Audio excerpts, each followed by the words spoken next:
কুড়িগ্রামের মুসলমানেরা ভালো আছেন তো আপনারা?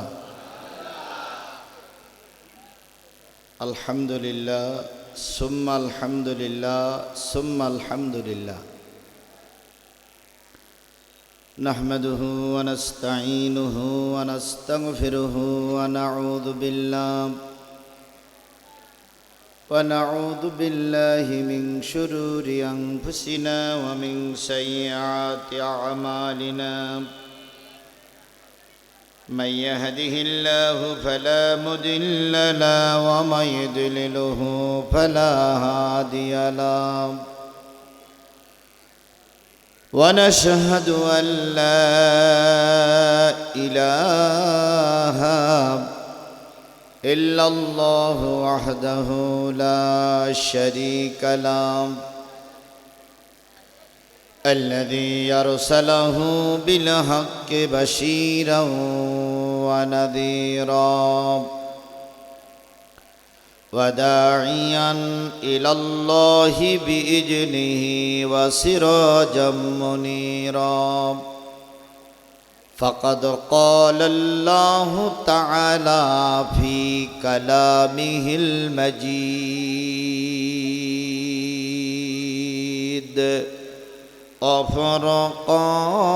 وفرقانه الحميد.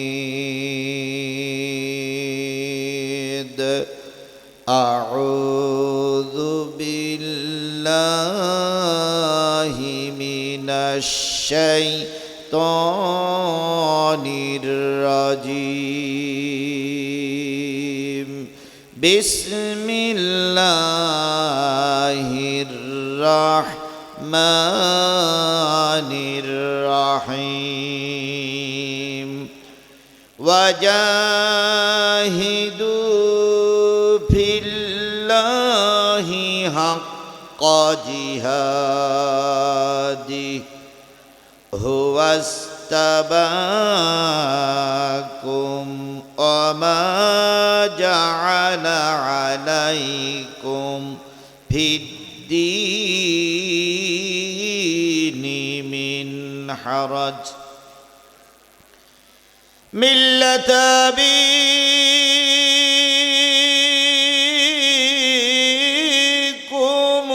إبراهيم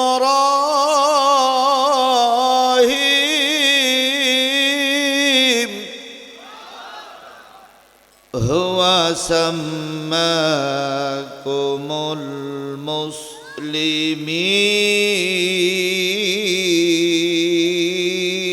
المسلمين من قبل وفي هذا ليكون الرسول شهيدا عليكم وتكونوا شهداء على الناس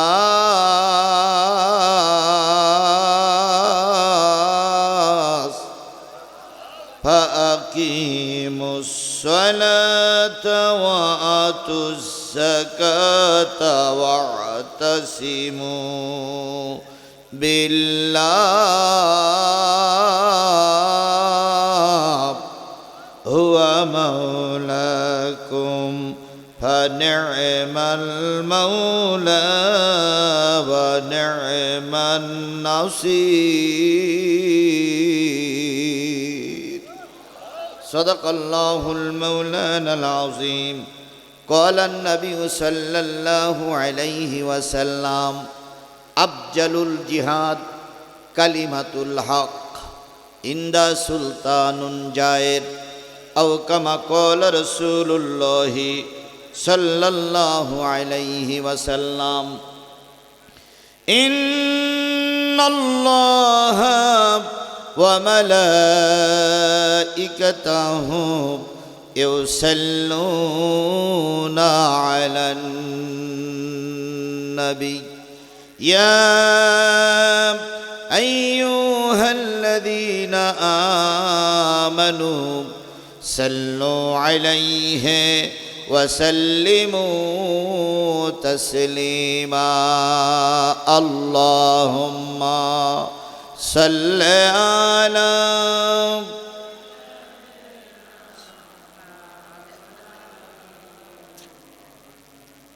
وعلى آل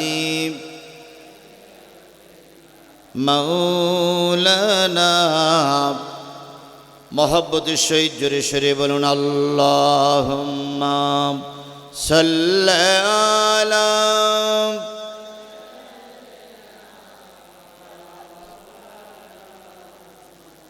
وعلى آل مولانا যে ফুল যুগ যুগান্তরে খুশবু ছড়ায় যে ফুল যুগ যুগান্তরে খুশবু ছড়ায় এঁকেছি সে ফুল মোরা মনেরি কাবায়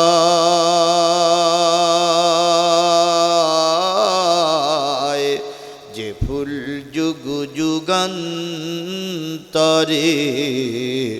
খুশবু ছড়ায় আল্লাহুম্মা জোরে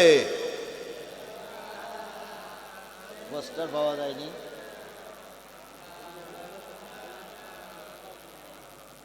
وعلى آل পোস্টার পাওয়া যায়নি পোস্টার হাবিবে খোদা তিনি নবী কামলিওয়ালা তারি সোয়াতে আজীব দুনিয়া উজালা তারি বিরহে দু চোখ অশ্রু ঝরায়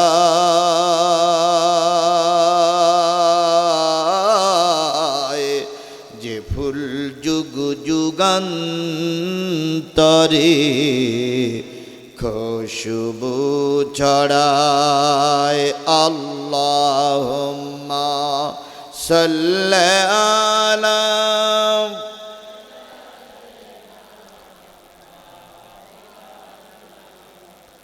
وعلى آل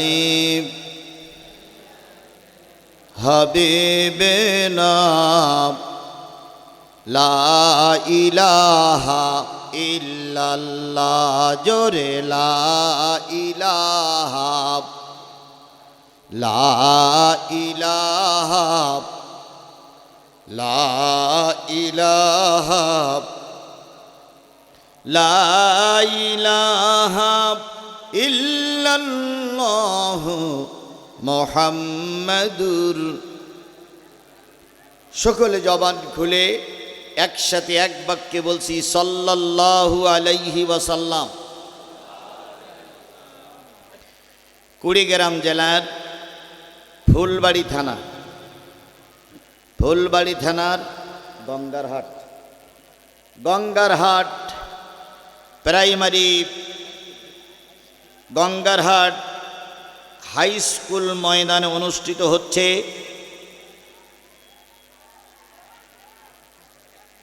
কি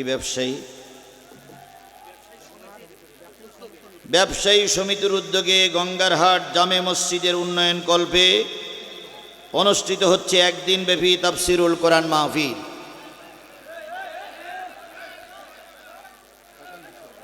তারিখ হচ্ছে 7 নভেম্বর 2024 রোজ বৃহস্পতিবার।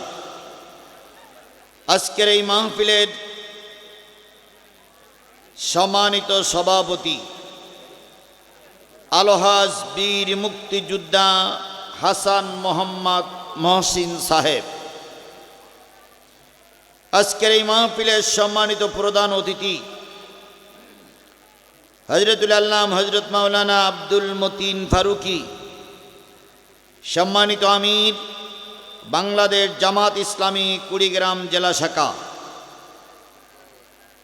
আজকের এই মাহফিলের আমন্ত্রিত অতিথি অ্যাডভোকেট ইয়াসিন আলী সরকার সহ আজকের এই মাহফিলের দাওয়াতি অতিথিবৃন্দ, আলোচনা করে ধন্য করেছেন বিশিষ্ট ইসলামী চিন্তাবিদ জনাব হযরত মাওলানা এইচ.এম. আদিব আখতাব রাজু সহ আজকের এই মাহফিলের দাওয়াতি ওলামায়ে হযরত, কুড়িগ্রাম থানা পার্শ্ববর্তী নাগেশ্বরী থানা থেকে আগত দিনদার পরেজগার মোত্তাকি মুসলমান ভাই ও বন্ধুগণ, পদ্মায় অবস্থানরতা শ্রদ্ধাশীলা মা ও বোনেরা, বাংলাদেশ জামাত ইসলামী এবং বাংলাদেশ জাতীয়তাবাদী দল বিএনপির রাজনৈতিক নেতৃত্ব, সকলকে নিয়ে আবারও সালাম বিনিময় করছি। আশা করছি সালামের জবাবটা সবাই মিলে জোরে সোরে দিবেন। আসসালামু আলাইকুম ওয়া রাহমাতুল্লাহি ওয়া বারাকাতুহু।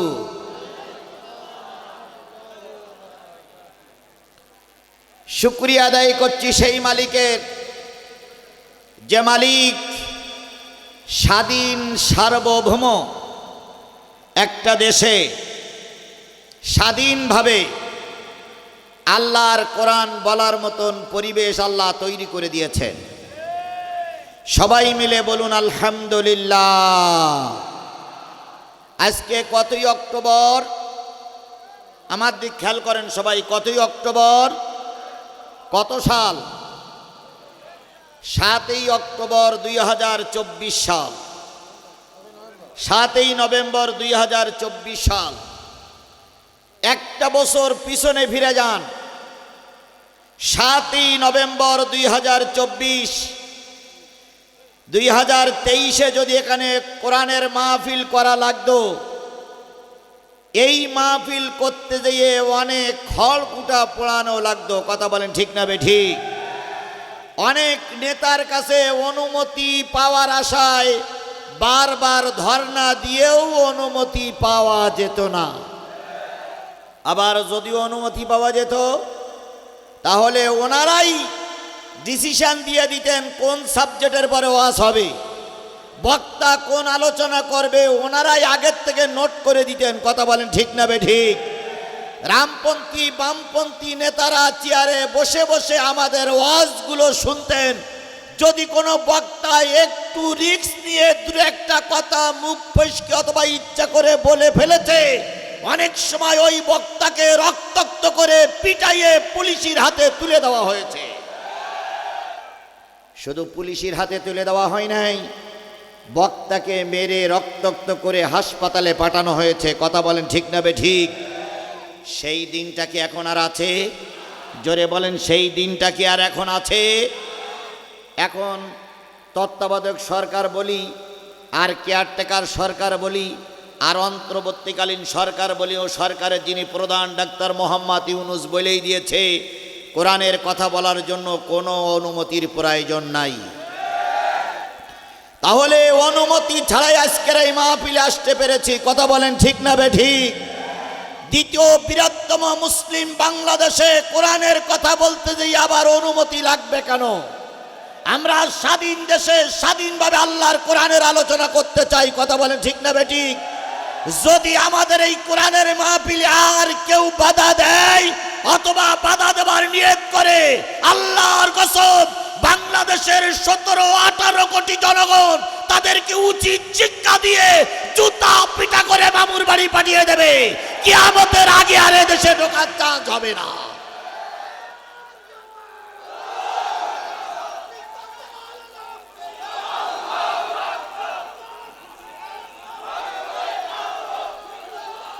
তাহলে স্পষ্ট করে বলুন, এই পরিবেশ কে তৈরি করে দিয়েছে?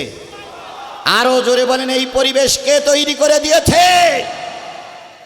এই পরিবেশ তৈরি করতে যে সবচেয়ে বড় অবদান যাদের, তারা হলো বাংলাদেশ জাতীয়তাবাদী দল বিএনপি। এই পরিবেশ তৈরি করার জন্য সবচেয়ে বড় ভূমিকা পালন করেছে বাংলাদেশ জামাত ইসলামী। বিএনপি কম চেষ্টা করেনি, 15.5 বছর, কথা বলেন ঠিক না ঠিক? যতবার রাস্তায় নেমেছে হয় গুলি খেতে হয়েছে, নাই মামলা খেয়ে ঘরে আসতে হয়েছে। বাংলাদেশ জামাত ইসলামীর সিনিয়র নেতাদের ফাঁসিতে ঝুলানো হয়েছে, অনেকবার জেল মামলা হামলার শিকার হতে হয়েছে, অনেকবার রাস্তায় নেমেছে, ময়দানে গুলি খেয়ে লাশ হয়ে ঘরে ফিরতে হয়েছে। দুইটা বৃহত্তর বাংলাদেশের রাজনৈতিক দল একরকম হিসাব করেই নিয়েছিল, এই পেতনির বাচ্চা পেতনি না মরা পর্যন্ত দেশে আর কোনো কাজ করা যাবে না। কথা বলেন, কথা বলেন, আমি কথাটা সত্য বললাম না মিথ্যা বললাম? আমরা যখন একরকম হাল ছেড়েই দিলাম, আল্লাহ রাব্বুল আলামিন বলতেছে, বান্দা তোমার চেষ্টা শেষ, আমার সাহায্য শুরু। তাই হয়েছে না? এই কথা বলেন, তাই হয়েছে না? আমরা যখন চেষ্টা ছেড়ে দিলাম, তখন আল্লাহ রাব্বুল আলামিন অজানা, অচেনা, অপরিচিত জায়গা থেকে একদল যুবকদেরকে রাস্তায় নামিয়ে দিলেন। এই যুবকদের পরিচয় আমরা আগে কেউ জানতাম? জোরে বলেন, কেউ জানতাম? এরা আসলো সংস্কারের নাম করে। এক পর্যায়ে এরা রাস্তায় নামলো। এই জালেমের বাচ্চা আগের রাজনৈতিক দলদেরকে যেভাবে গুলি করে মেরেছে, এই জালেমের বাচ্চা জালেমেরা সেভাবেই আমাদের ছাত্রদেরকে রাজপথে গুলি করে মারল। ওরা ভেবেছিল যে 100 মারা গেলে আর ময়দানে পাওয়া যাবে না। ছাত্ররা যখন 100 মরল, তখন আরো বিশ্ববিদ্যালয় থেকে রাস্তায় ছাত্ররা নামলো। পরের দিন আরো 200 মারা গেল রাজপথে, তারপর দিন আরো নামলো। কথা বলেন ঠিক না ঠিক? রংপুরের আবু সাইদির মতন যুবক 2 হাত উঁচু করে জীবন দিল। তার রক্ত রংপুরের মাটিতে পড়ার সাথে সাথেই গোটা বাংলাদেশে বিস্ফোরিত হলো প্রজ্বলিত আগুন। সেই আগুনের যন্ত্রণা লালিহান শিকা সহ্য করতে না পেরে এই নব্য যুগের নব্য ব্রাউনের বাচ্চা ময়দান ছেড়ে পালিয়ে যেতে বাধ্য হয়েছে। আমরা পেলাম একটা স্বাধীন দেশ। কথা বলেন ঠিক না ঠিক? ওনারা প্রায়ই বলতেন, আমরা পালাই না, আমরা পালানো জাত নই, আমাদের নেত্রী পালায় না। এখন জনগণ জিজ্ঞাসা করে, পালান না তা গেলেন কই? কোথায় আওয়ামী লীগ, কোথায় কাদের কাকা, কোথায় গেল ওই জালিমের গরম গরম কথা? কোথায় আওয়ামী লীগ, কোথায় কাদের কাকা, কোথায় গেল ওই জালিমের গরম গরম কথা? খেলা হবে, খেলা হবে, খেলা হবে বলে কাকা গেল পালাইয়া, শেখ হাসিনা পালাইছে দেশটা ছাড়িয়া। তাহলে বলুন তো, এটা করার মূলে কার রহমত? আর একটু জোরে বলেন, কার রহমত? তাহলে যে আল্লাহ পাক রহমত দিয়ে আমাদের দেশটারে কোরআনের পক্ষের একটা পরিবেশ তৈরি করে দিলেন, সেই আল্লাহর শুকরিয়া আসতে না জোরে? সকলে মিলে বলছি আলহামদুলিল্লাহ। আরেকটু জোরে বলুন তো, আলহামদুলিল্লাহ। আল্লাহ বলতেছেন, সাব্বাহা লিল্লাহি মা ফিস সামাওয়াতি ওয়া মা ফিল আরদ ওয়া হুয়াল আজিজুল হাকীম।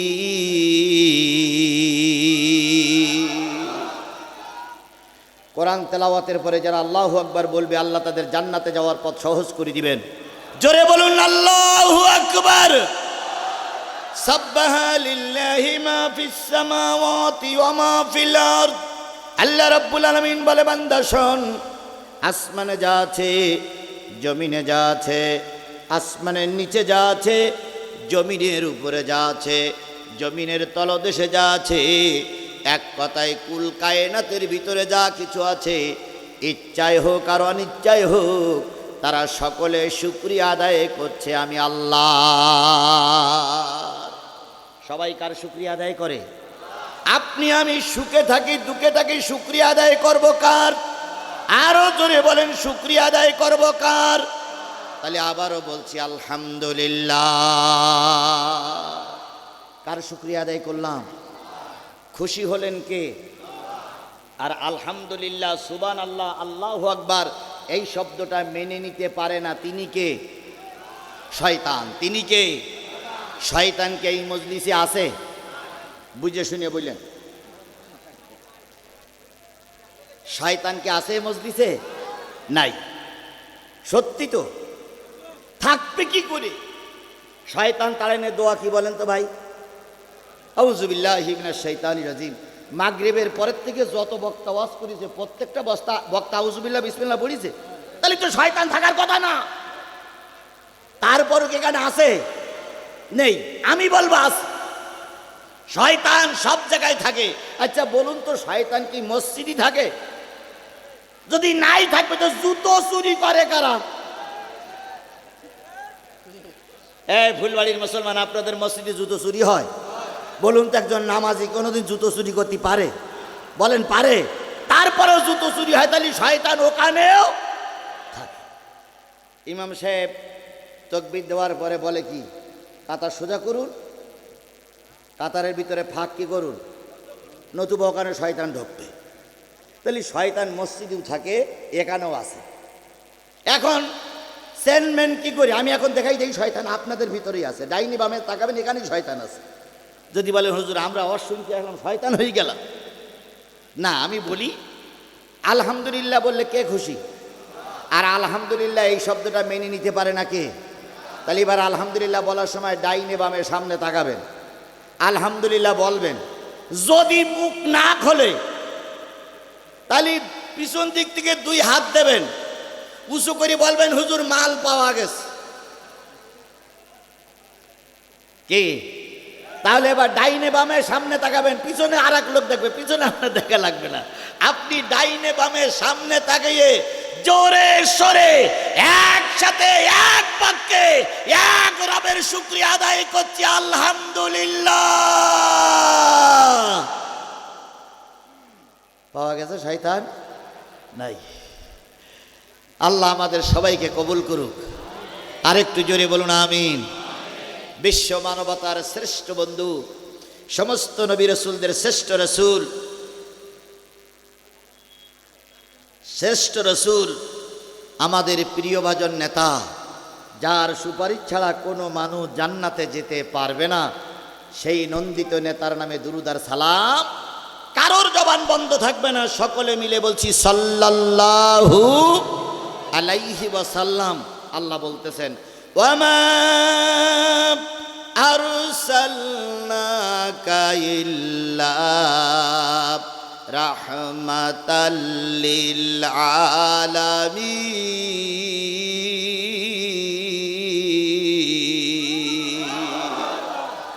ওগো নবী, আমি তোমাকে গোটা পৃথিবীর মানুষের জন্য নয়, গোটা পৃথিবীতে যত মাখলুক বসবাস করে সকলের রহমত করে পাঠিয়েছি। রহমত মানে হলো দয়া। নবীজি ছিলেন অমুসলিমদের জন্য দয়ালু মানুষ। কথা বলেন ঠিক না বে ঠিক? নবীজি ছিলেন ইহুদি খ্রিস্টানের জন্য দয়ালু মানুষ। কথা বলেন ঠিক না বে ঠিক? নবীজি মুসলমানদের জন্য ছিলেন রহমত, পশু পাখির জন্য ছিলেন রহমত, ইহুদি খ্রিস্টানের জন্য ছিলেন রহমত। গোটা পৃথিবীতে যত মাকলুক এসেছে সকল মাকলুকের জন্য আমার নবী ছিলেন রহমাতাল লিল আলামিন। আল্লাহ হলো রহমানুর রহিম আর নবী হলো রহমাতুল লিল। আলহামদুলিল্লাহি রাব্বিল আলামিন। আল্লাহ হলো গোটা পৃথিবীর জন্য রব আর আমার নবী হলো গোটা পৃথিবীর জন্য রহমত। এই নবী ধর্মের কাজ করতে যেয়ে মাইর খেয়েছে না খায়নি? জেল খেটেছে না খায়নি? অত্যাচার সহ্য করেছি না করিনি? এখন কিছু কিছু লোক বলে নিশ্চয়ই অমুক হুজুরির দোষ, নতুবা জেলে গেল কেন? এরকম কথা বলা লোক আরো জোরে বলেন আছে না নাই? আমি বলি তাই যদি হয়, তুমি মুসলমান, তুমি বললে আল্লামা সাঈদীর দোষ ছিল, তাই আল্লামা সাঈদী জেল খেটেছে। তুমি এবার হিসাব করো, তাহলে তোমার কথা মতন বোঝা যায় নিঃসন্দেহ আল্লাহ নবীর দোষ ছিল, তাই নবী জেল খেটেছে। তাহলে বিনা অপরাধেও জেল খাটা লাগে, কথা বলেন ঠিক না বেঠিক? বিএনপির নেত্রী বেগম খালেদা জিয়ারে কত অপরাধ দিল, কত দোষ দিল, জেল খাটালো, জেলে রাখলো, তারপরে গৃহবন্দী করে রাখলো। ইউনূস সরকার আসার পরে পরেই সব মামলা থেকে তাকে খারিজ করে দিয়েছে। তাহলে ওনাদের কাছে ছিলেন উনি দোষী, এনাদের কাছে ইনি নির্দোষ, কথা বলেন ঠিক না বেঠিক? একজনের কাছে হয় দোষী, আর একজনের কাছে হয় নির্দোষ। নবী তোমার কাছে যদি দোষী সাব্যস্ত হয়ে জেল কাটে, এটা যদি মনে করো, বুঝে নেব তুমি নবীর উম্মত না। তারপরেও নবীর জেল খাটা লেগেছে না লাগেনি? শিয়াবে আবু তালেবে 3.5 বছর নবী জেল খেটেছেন। সাহাবী আজমাইনগণ বলেছেন, নবীর সঙ্গে আমরা জেলে গেলাম, সমস্ত খাদ্য সামগ্রী বন্ধ হলো, পানি দেওয়া বন্ধ হলো, ভিতরে যে খাদ্যগুলো ছিল কয়েকদিনের ভিতরে নিঃশেষ হয়ে গেল। বাচ্চাগুলো খাওয়ার যন্ত্রণায় এমন জোরে জোরে কেঁদেছে, মাইলের পর মাইল থেকে বাচ্চাদের কান্নার আওয়াজ শোনা গেছে। কত মানুষ থমকে দাঁড়িয়ে দাঁড়িয়ে বাচ্চাদের কথা শুনেছে, কিন্তু আবু জেহেল বাহিনীর মনে একটুও দয়া হয়নি। সাহাবী আজমাইনগণ বলেছেন, ব্যারাকে খাবার নাই, বাবলার ছালগুলো উঠে উঠে আমরা চিবাইয়ে চিবাইয়ে খেয়েছি, গাছের পাতা তুলে খেয়েছি, শুকনো চামড়াগুলো চিবাইয়ে চিবাইয়ে নরম করে একটু পানি দিয়ে গিলে খেয়েছি। শিয়াবে আবু তালেবে থাকা অবস্থায় সাহাবী আজমাইনগণ বলেছেন, আমাদের পায়খানা হয়েছে ছাগলের পায়খানার মতন। 5 দিন 7 দিন আমাদের পেশাব হতো না, কারণ শরীরে কোনো পানি না থাকলে পেশাবের আশা করা যায় না। এই কষ্ট করেছেন নবী কিসের দাওয়াত দেওয়ার জন্য? আরো জোরে বলেন, কিসের দাওয়াত দেওয়ার জন্য?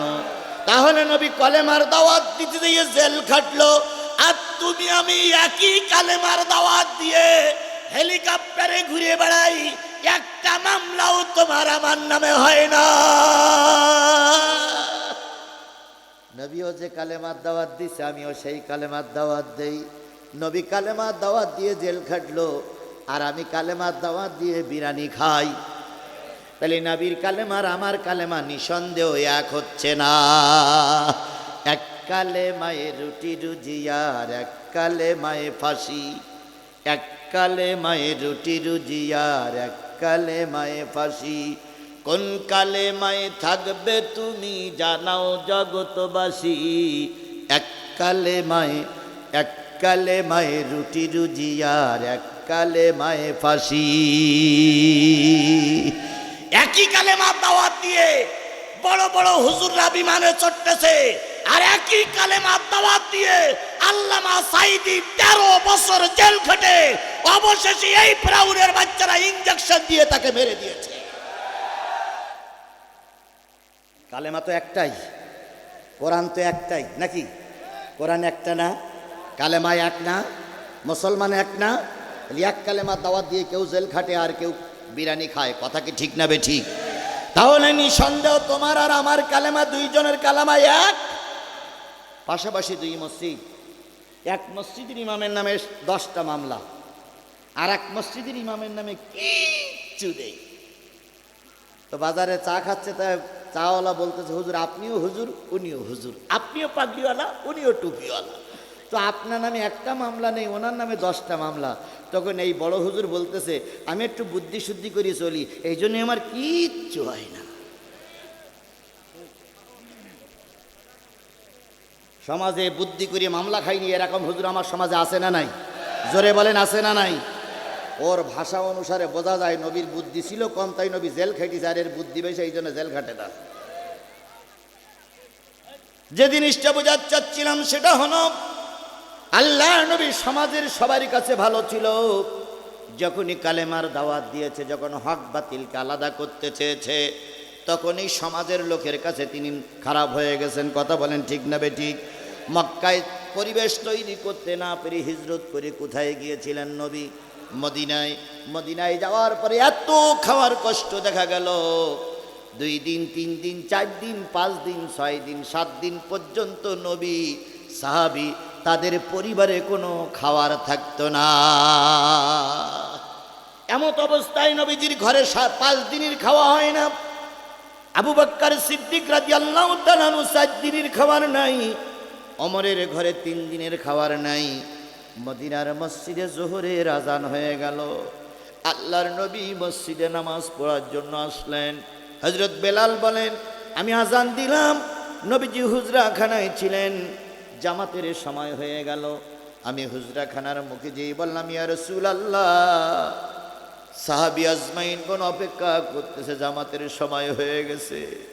নবী আস্তে করে হযরত আয়েশার কাঁধের পরে ভর দিয়ে মসজিদে ঢুকলেন। হযরতে বেলাল বলেন, নবীজি যখন জামাতে দাঁড়ায় গেলেন, আমি তাকবীর দিলাম।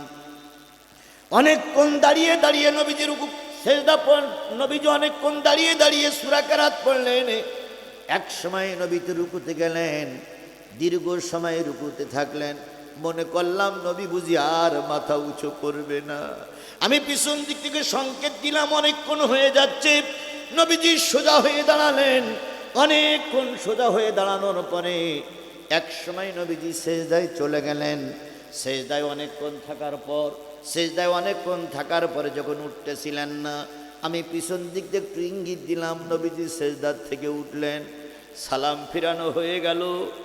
নবীজিকে আমি বেলাল জিজ্ঞেস করলাম, ইয়া রাসূলুল্লাহ, এত লম্বা রুকু এত লম্বা সিজদা তো কখনো করেন নাই, দেরি হলো কেন? নবীজি বলেন, বেলাল বলেন, নবীজি আমার হাতখানা ধরে পেটে লাগে বলতেছে, বেলাল, 5 দিন পর্যন্ত আমাদের ঘরে উনানে কোনো আগুন জ্বলে না। ও আমার কুড়িগ্রামবাসী, নবীজি দিনের দাওয়াত দিতে দিয়ে কয়দিন না খেয়ে আছেন? 5 দিন। আবু বকর 3 দিন, আবু বকর 4 দিন, ওমর 3 দিন। নামাজ শেষ হয়ে গেল, সবাই বাড়ি ফিরে গেলেন। যার সেই পরিবারের কাছে জিজ্ঞেস করছে ঘরে কোনো খাবার ব্যবস্থা হয়েছে, কয় না। এবার হযরত ওমর রাদিয়াল্লাহু তাআলা আনহুর আগে আবু বকর মসজিদে নববীতে এসে হুজরাখানায় বসে আছেন। যদি নবী কিছু খায়, আমি আবু বকর আমারে না দিয়ে খাবে না। আবু বকর বসে আছেন নবীর হুজরাখানার সামনে। এমত অবস্থায় হযরত ওমর ঢুকলেন। ঢুকে দেখে আবু বকর বসে আছেন। জিজ্ঞেস করলেন, বড় ভাই এই সময় মসজিদে কেন? আবু বকর বলেন, ওমর ঘরে 4 দিন কোনো খাবার নাই, তুমি মসজিদে কেন? হযরত ওমর বলেন, আমার ঘরে 3 দিন কোনো খাবার নাই। তাহলে আবু বকরের ঘরে কয়দিন? ওমরের ঘরে কয়দিন? আর নবী কয়দিন না খেয়ে আছে? এই 2 জনের কথোপকথন আল্লাহর নবীর কানে গেলেন। নবী বাইরে এসে 2 জনকে নিয়ে বললেন, চলো আমরা কারোর বাড়ি মেহমান হই। এই মসজিদে বসে থাকলে পেটে রুটি আর খেজুর যাবে না। কার বাড়ির মেহমানদারি হবেন? নবীজি বলেন, আবু আইব মেহমান ছাড়া ভাত খায় না। আবু আইব মেহমান পেলে খুশি হয়, চলো আবু আইব আনসারীর বাড়ি যাই। ও আমার সাথীরা ভালো করে শোনেন, আবু আইব আনসারীর বাড়ি চলে গেলেন 3 জন মানুষ। এই 3 জন যে জান্নাতি, এর ভিতরে কোনো সন্দেহ আছে? জোরে বলেন, সন্দেহ আছে? 3 জন আল্লাহর পাগল আবু আইবের বাড়ি গিয়ে সালাম দিলেন। আবু আইব বাড়ি ছিলেন না, তিনি বাগান পরিচর্যার জন্য মাঠে ছিলেন। স্ত্রী বলেন, ইয়া রাসূলুল্লাহ, মদিনার ছোট্ট ছোট্ট বাচ্চাগুলোর যখন খাওয়ার জোগাড় করা যায় না, মা মদিনার মসজিদে পাঠিয়ে দেয়। আপনার চেহারার দিকে তাকাই থাকলে ছোট্ট বাচ্চাগুলোর পেটে ক্ষুধা থাকে না, আপনার মুখটা মলিন কেন? নবীজি বললেন, ও আবু আইব আনসারীর স্ত্রী, নবীর পেটে 5 দিন কোনো দানা পানি যায় না। আমার সাথী তার ঘরে 4 দিন খাবার নাই, আমার সাথে ওমরের ঘরে 4 দিন খাবার নাই। মহিলার ঘরে যা ছিল তাই নাস্তা দিয়ে বলেন আপনি অপেক্ষা করুন, ওয়াইফকে ডেকে দেই। বাগানের ভিতরে যেই বলছো আল্লাহর বান্দা তুমি বাগান পরিচর্যা করছো, তোমার বারান্দায় 3 জন জান্নাতি মেহমান বসে আছে। একজনের 5 দিন খাওয়া হয় না, একজনের 4 দিন খাওয়া হয় না, একজনের 3 দিন খাওয়া হয় না। আমার সাথীরা এবার আবু আইব আসলেন, ঘরে কিছু আটা ছিল, রুটি তৈরি করলেন, একটু ছাগলের গোশত ভুনা করলেন। নবীর সামনে রুটি আর গোশত দেওয়া হয়ে গেছে। কয়দিন নবী খায় না, 5 দিনের পরে যখন রুটি আর গোশত নবীর সামনে দেওয়া হলো, রহমতের নবী, দয়ার নবী রুটি আর গোশতগুলো দেখে 2 চোখের পানি ফেলায় কাঁদতেছে। আবু আইব বলেন ইয়া রাসূলুল্লাহ দেরি হয়ে গেছে, কিছু মনে করবেন না। নবী এবার একখানা রুটি আর 2 টুকরা গোশত একটা পোটলা বানায়া আবু আইবকে ডেকে বলতেছে, আবু আইব আমার ঘরে রুটি আর গোশত 2খানা দিয়ে এসো। আমার মেয়ে ফাতেমা ক্ষুধার যন্ত্রণায় কাটা কবুতরের মতন ছটফট করতেছে। কুড়িগ্রামবাসী মুসলমান আবু আইব আনসারী বললেন ইয়া রাসূলুল্লাহ আপনার চেহারার দিকে তাকাইলে আমার কষ্ট লাগে, আপনি দয়া করে খেয়ে নিন তারপরে নিয়ে যাবেন। নবী বললেন না তা হতে পারে না, আমি যখন আসতেছিলাম মেয়ে আমার হাত কান ধরে বলতেছিল আব্বু নিশ্চয়ই কারোর বাড়ি মেহমান আপনি হবেন, আপনি জগৎ বিখ্যাত মানুষ, সবাই আপনাকে আহ্বান করবে, খাওয়ার জন্য দাওয়াত করবে, কিন্তু আমাকে কেউ দাওয়াত করবে না। ও আমার বাবা রকমারি খাদ্য যখন সামনে আসবে নিশ্চয়ই আপনি পরিবারকে ভুলে যাবেন, তাই আপনার হাত ধরে অনুরোধ করতেছি বাবা তুমি যদি রুটি আর গোশত খাও তোমার মেয়ে ফাতেমাকে যেন ভুলে যেও না। আমি আসার সময় মেয়ের মাথায় হাত বুলিয়ে পিটি হাত থেকে বলেছি মারে তোর বাবা যদি 1 টুকরা রুটি আর গোশত খায় আল্লাহর কসম তোরে না দিয়ে খাবে না। রুটি আর গোশত দিয়ে এসো। রুটি আর গোশত ফাতেমা কাছে পৌঁছে দেওয়ার পরে নবীজি আহার করলেন। তাহলে 5 দিন পর্যন্ত না খেয়ে থাকা লোকটি নবীজি পরিবারের কথা ভুলে যান নাই, তিনি হলো আমার নবী। দলের কর্মীদের কথা ভুলে যান নাই, তিনি হলো আমাদের নবী। কথা বলেন ঠিক না বেঠিক?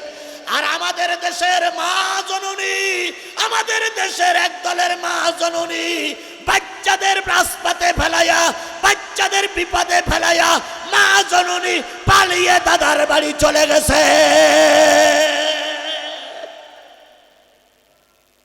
বলুন তো পৃথিবীতে কোনো ইতিহাস আছে যে সন্তানদের বিপদে ফেলাই মা পালাই যায়? সন্তানদের বিপদে ফেলাই মা পালাই যায় এরকম কোনো ইতিহাস পৃথিবীতে আছে? জোরে বলুন আছে? একটা কুকুরের 7টা বাচ্চা হয় তবুও কুকুর বাচ্চাগুলো সামলাই রাখে, আর আমাদের কি মা সব বাছুরগুলোরে ফেলাই রেখে গাই গরু দাদার বাড়ি চলে গেল।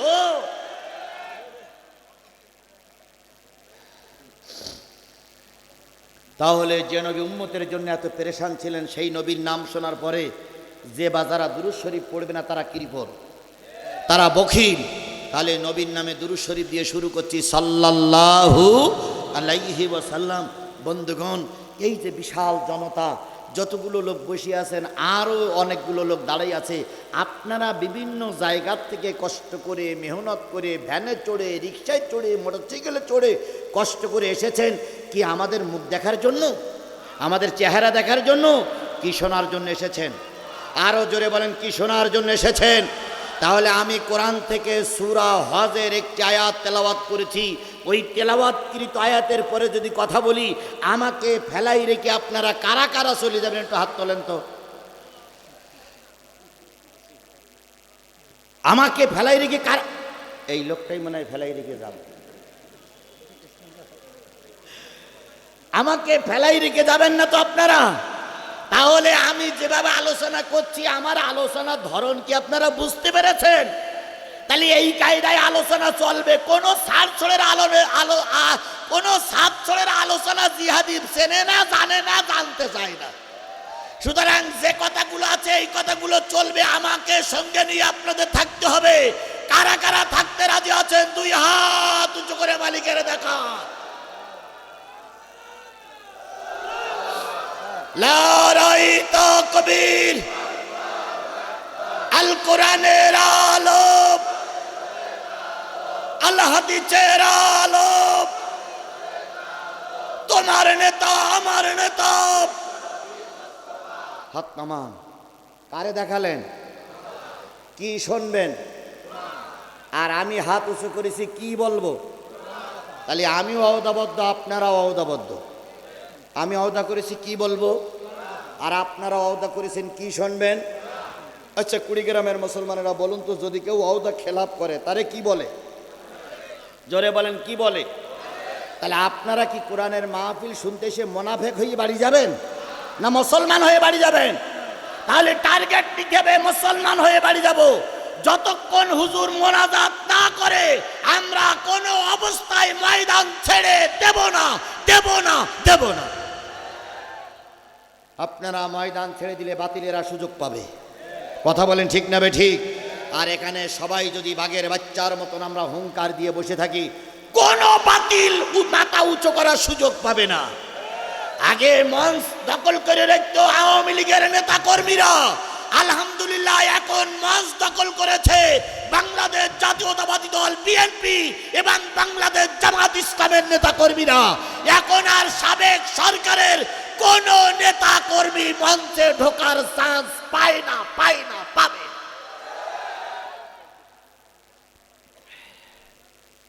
তাহলে কতক্ষণ থাকবেন আপনারা?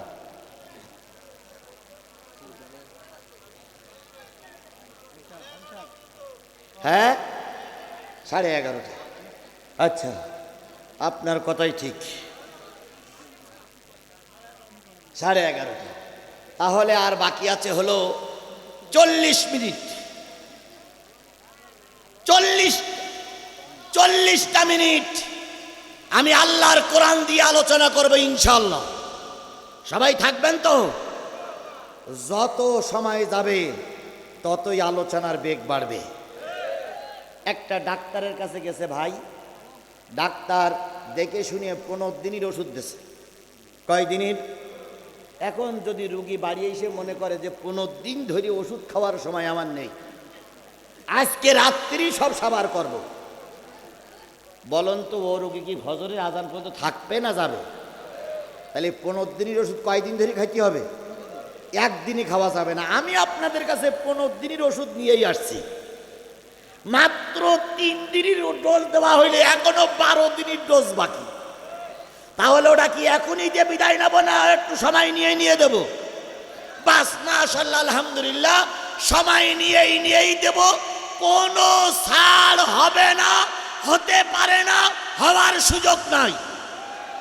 তাহলে এই যাবার 2-1 জন উঠতেছেন, এই তো লাইন খারাপ। আপনারা তুই বলেছেন 11:30, তো 11:30 পারো। তাহলে আল্লাহ আমাদের শেষ পর্যন্ত কবুল করুক। আমার কাছে একখানা চোতা আসছে, ঘোষক আগের থেকে বলেছিল কালেকশনটা দ্বিতীয় বক্তা দিয়ে করা ভালো ছিল। ওনারা বলেছেন যে মসজিদের জন্য যে যা পারে, মসজিদের জন্য যে যা পারে, 10 টাকা, 20 টাকা, 50, 100, 200, 500 এই রুমাল নিয়ে যাবে ছেলেরা। একটু কি মসজিদে 10-20 টাকা দান করা যাবে ভাই? এই যে বিশাল মাহফিলটা দিয়েছে, এগুলো খরচ হয়েছে না হয়নি? তাহলে কর্তৃপক্ষ যারা আছেন, বিএনপি জামাতের নেতৃবৃন্দ যারা আছেন, তারা একটু বড় অঙ্কের দেবেন। আর যারা নিচে আছেন 20 টাকার নিচে দেবেন না, 20, 50, 100, 200, 500 দিয়ে সাহায্য করবেন, যাতে করে মসজিদটার কাজ হয়, মাহফিলের ক্ষতি না হয়। আর এর জন্য মাত্র সময় দেবো মাত্র 3 মিনিট। কয় মিনিট? 3 মিনিট। এই 3 মিনিট পরে আমি মূল আলোচনায় যাব। এবার সবাই একটু পকেটে হাত দেন তো, আমিও হাত দিচ্ছি। সবাই একটু হাত দেন তো, সবাই হাত দেন, সবাই হাত দেন, আমিও হাত দিচ্ছি। সবাই হাত দেন, সবাই হাত দেন, সবাই হাত দেন, সবাই হাত দেন, তাড়াতাড়ি হয়ে যাবে, সবাই হাত দেন। আচ্ছা, কারা কারা বের করেছেন তারা একটু হাত তোলেন তো। হুজুর আমি টাকা বের করেছি। ভাই এতগুলো লোক কারা কারা বের করেছেন একটু হাত তোলেন তো। সবাই বের করেননি। ও ভাই আপনাদের কাছে 5টা টাকা হবে না মসজিদের জন্য? 5টা টাকা ও ভাই বের করেন, দয়া করে বের করেন ভাই। সব টাকা নিয়ে বাড়ি যাওয়া যাবে না, বাড়ি যাবার আগে আজরাইল ধরতে পারে। এই জন্য 10 টাকা, 20 টাকা, 50, 100, 200, 500, 1000, 2000, 5000, 10,000, 50,000, 1 লাখ, 2 লাখ 5 লাখ 10 লাখ দেন দেন দেন, আপনি আগে দেন, আপনি শুধু লেখার তালে ব্যস্ত, দেন টাকা দেন। 2000 কার? একজনে দেন, আপনার দান আগে দেন। জি 50, আমি 100 আর একজন 2000 দেন ভাই, দেন সবাই দেন, সবাই দেন, হুজুরা বসে থাকলে হবে, সবাই সবাই দিতে। হ্যাঁ হ্যাঁ, ও 50, জি 50,000, 50,000। ওনার নামটা জানা কি? তুষার মাহমুদ, তার পরিবার এবং তার পক্ষ থেকে 50,000 টাকা। জোরে বলেন মারহাবা, নারায়ে তাকবীর। তুষার মাহমুদ 50,000 টাকা, জোরে বলেন মারহাবা, নারায়ে তাকবীর। আমার ওই ছোট ভাইটা চাকরি পেয়েছে, আল্লাহ পাক তার চাকরিতে বরকত দিক, তার চাকরির মাঝখানে যত প্রতিবন্ধকতা আছে সব দূর করে দিক, তার চাকরিতে সফলতা দান করুক। সকলে বলুন আমিন, আরো জোরে আমিন। দোকানে পশারিতে যে যেখানে বসে আছেন সবাইকে অনুরোধ করছি, টাকা দিয়ে সহযোগিতা করবেন, কেউ মাহরুম করবেন না, সবাই সহযোগিতা করবেন, কেউ মাহরুম করবেন না। মাহরুম করলে আল্লাহর কাছে দায়ী হবেন। যে যতটুকু পারেন সে যতটুকু দেবেন। ভাই কে বলছেন?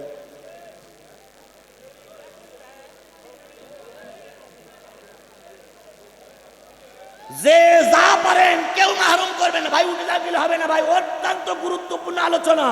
দীর্ঘ 15 বছর আমাদের কথা বলতে দেয়নি, 15 বছর আমাদের মুখে ঠুই লাগাই বসেছিল। কথা বলেন ঠিক না ঠিক? এখন আর ওই বাধা আমাদের সামনে নাই, কোন অবস্থায় কোনো ছাল দেওয়ার সুযোগ নাই। আমাদেরকে ময়দানে থাকতেই হবে, কথা আমাদের বলতেই হবে। এই জন্য দয়া করে কেউ মাহরুম করবেন না। হ্যাঁ, মা বোনদের কাছে রুমাল চলে গেছে, দয়া করে মা বোনেরাও সাহায্য করবেন। এটা দুরূদ শরীফ পড়েন, আল্লাহুম্মা সাল্লি আলা। ভাই একটা লোক যাবে না, একটা লোক যাবে না, গিলে আল্লাহ খুশি, আর গিলে আল্লাহ বেজার হবে, থাকলে আল্লাহ খুশি, গিলে ইবলিস শয়তান খুশি। যদি কোনো লোক চলে যায় বুঝতে হবে হয় আওয়ামী লীগের লোক যাচ্ছে, নাই শয়তানের দলের লোক যাচ্ছে। মুসলমান বিএনপি জামাতের লোক ময়দান ছেড়ে দেবে না, যারা যাচ্ছে ওর 14 গোষ্ঠী আওয়ামী লীগ।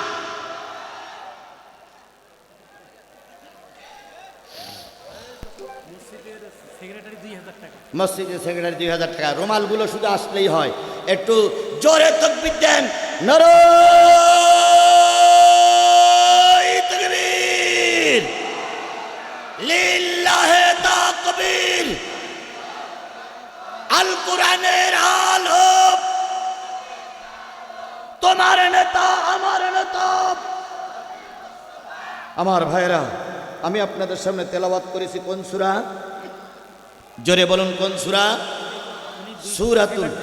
সূরাতুল হজ। 3 বস্তা 20 বস্তা। যে আপনি কি শোনেন? ভাইয়ের নাম কি? আবু তালেব মিয়া ভাই আজকের মাহফিলের সম্মানিত অতিথি। উনি 20 ব্যাগ সিমেন্ট দিবেন। জোরে বলেন মারহাবা। 20 ব্যাগ সিমেন্ট, জোরে বলেন মারহাবা। আল্লাহ ওনার দান সহ সকলের দান কবুল করুক। কালেকশনের জন্য সময় দিতে পারবো না, মূলত এবার আলোচনা, ঠিক আছে না ভাই? আমার ভাইয়েরা, তাহলে কি শোনার জন্য বসেছি? যারা দাঁড়ানো আছেন, বসা আছেন, দোকানে আছেন, তারপরে বাইরে আছেন, মাইকের আওয়াজ যতদূর পর্যন্ত যাচ্ছে, আমার মাত্র 5টা মিনিট কথা শুনবেন।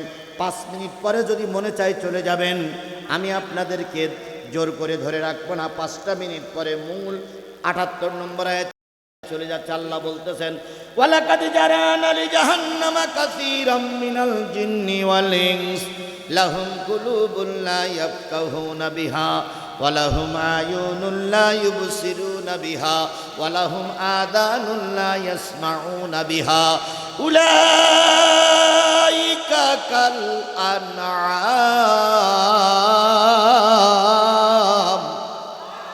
বাল হুম আদাল উলাইকা হুমুল গাফিলুন।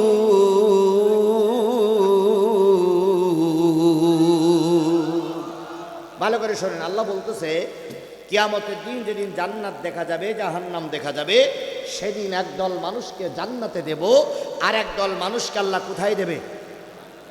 যারা জাহান্নামে যাবে, বিএনপি, আওয়ামী লীগ, জাতীয় পার্টি, জামাত ইসলামের লোক লেখা নেই। যারা জাহান্নামে যাবে অনেকগুলো দোষের ভিতরে একটা দোষ হচ্ছে লাহুম কুলুবুন লা ইয়াফকাহুনা বিহা, তাদের অন্তর আছে কিন্তু অন্তরে জায়গা নাই।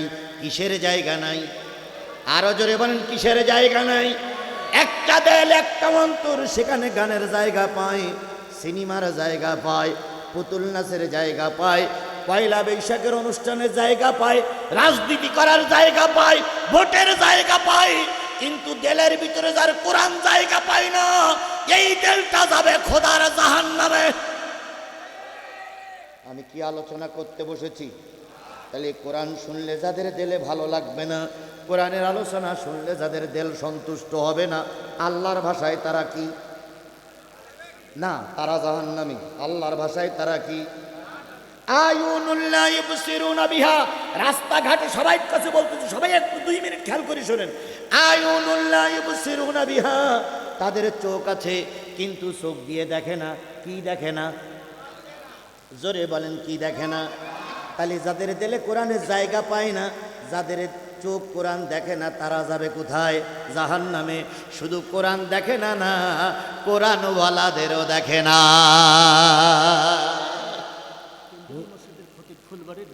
হুজুর দেখলে গিড়মিড়ি করতে লাগে, হুজুর দেখলে গিড়মিড়ি করতে লাগে।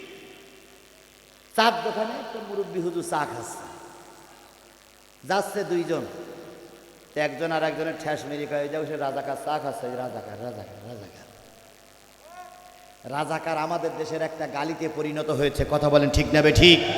আচ্ছা বলুন তো, যদি সব হুজুররা রাজাকার হয় আর রাজাকার যদি অবৈধ শব্দ হয়, তোমার বাবার বিয়ে পড়াইছিল কে? ওই রাজাকার। তোমার দাদার বিয়ে ওই রাজাকার। তাহলে রাজাকার যদি অবৈধ হয়, তাহলে তোমার দাদার বিয়ে অবৈধ, তোমার বাবার বিয়ে অবৈধ, তুমিও অবৈধ মায়ের অবৈধ সন্তান। হুজুর দেখলি রাজাকার বলো, ঠ্যাঙের গিরে ছাড়াই ফেলবো একদম। ফাজলামি যা করিস ওই পর্যন্ত শেষ, আর মাথা উঁচু করতে দেওয়া হবে না। এবার যদি মাথা উঁচু করো, কাল্লা আলাদা করে ফেলা হবে। কি কায়দায় সীমান্ত এলাকার থেকে বলতেছে, তোমরা চিন্তা করি না, টুস করে ঢুকে বলো।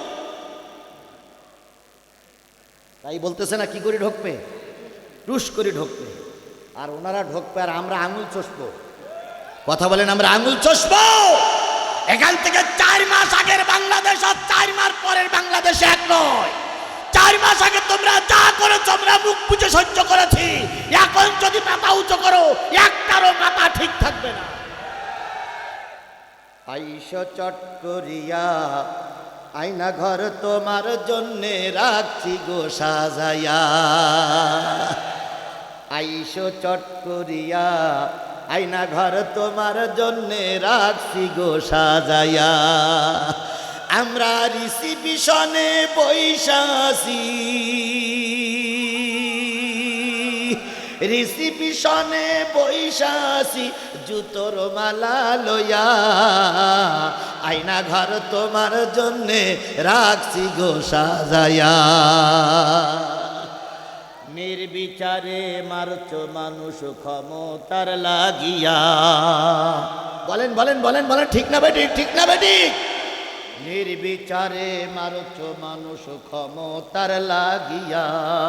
দিন ধর্ম আর মানবতা সব কিছু ছাড়িয়া, বুবু সব কিছু ছাড়িয়া। তোমার পাপের শাস্তি ও বুবু,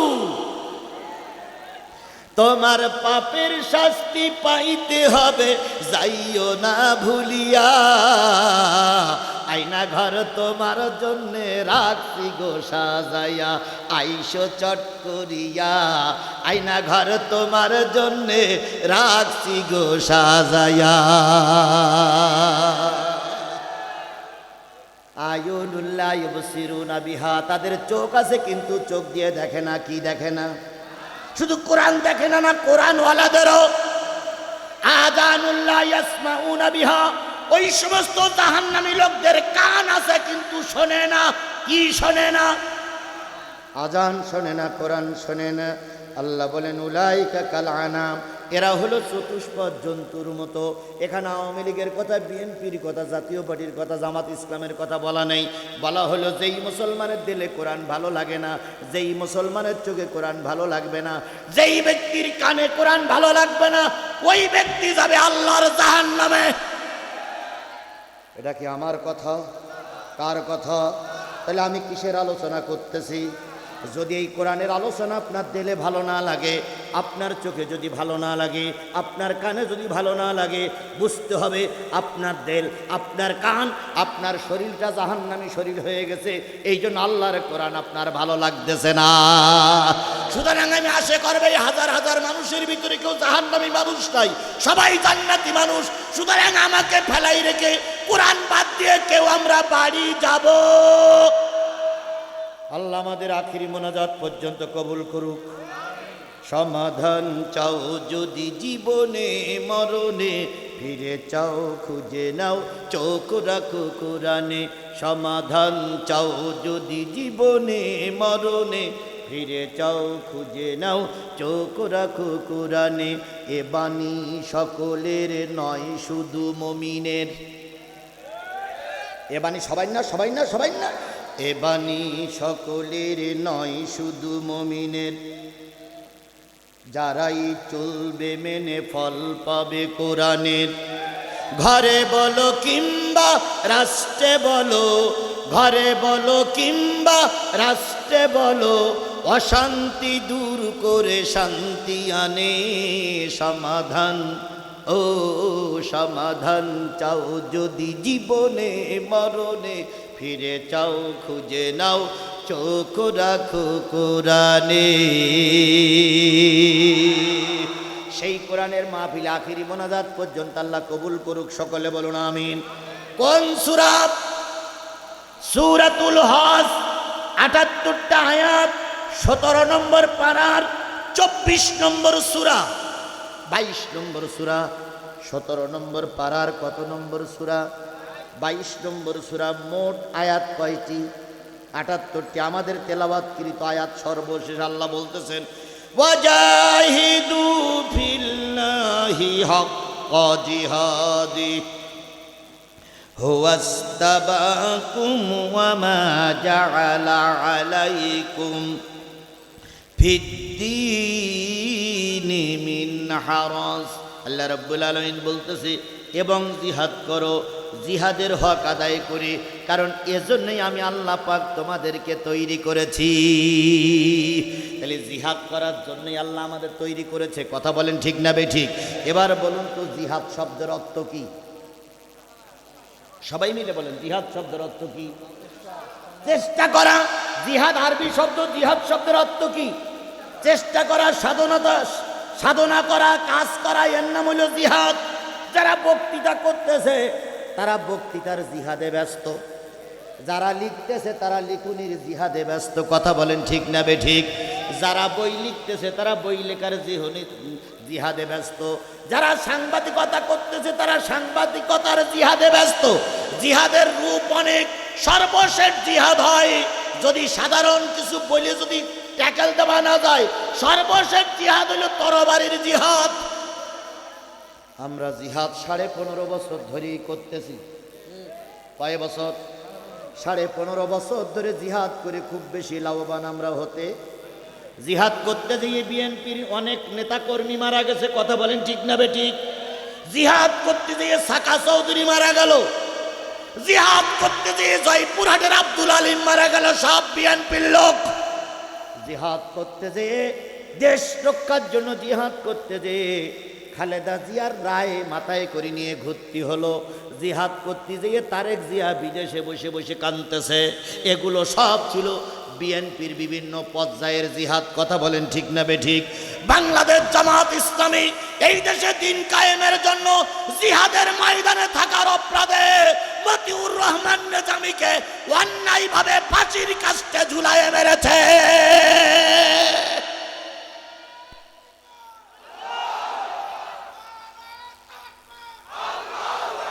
এই জিহাদের খাতায় নাম লেখানোর কারণে আব্দুল কাদের মোল্লাকে ওরা ফাঁসির কাস্টে ঝুলাইছে। এই জিহাদের খাতায় নাম লেখানোর কারণে আলী আহসান মোহাম্মদ মুজাহিদকে ওরা ফাঁসির কাস্টে ঝুলাইছে। কথা বলেন ঠিক না বেঠিক? এই জিহাদের নাম লেখানোর কারণে হেফাজতে হাজারো আলেম মারা গেছে। এই জিহাদের খাতায় নাম লেখানোর কারণে বিডিআর হত্যা এদের কারণেই হয়েছে।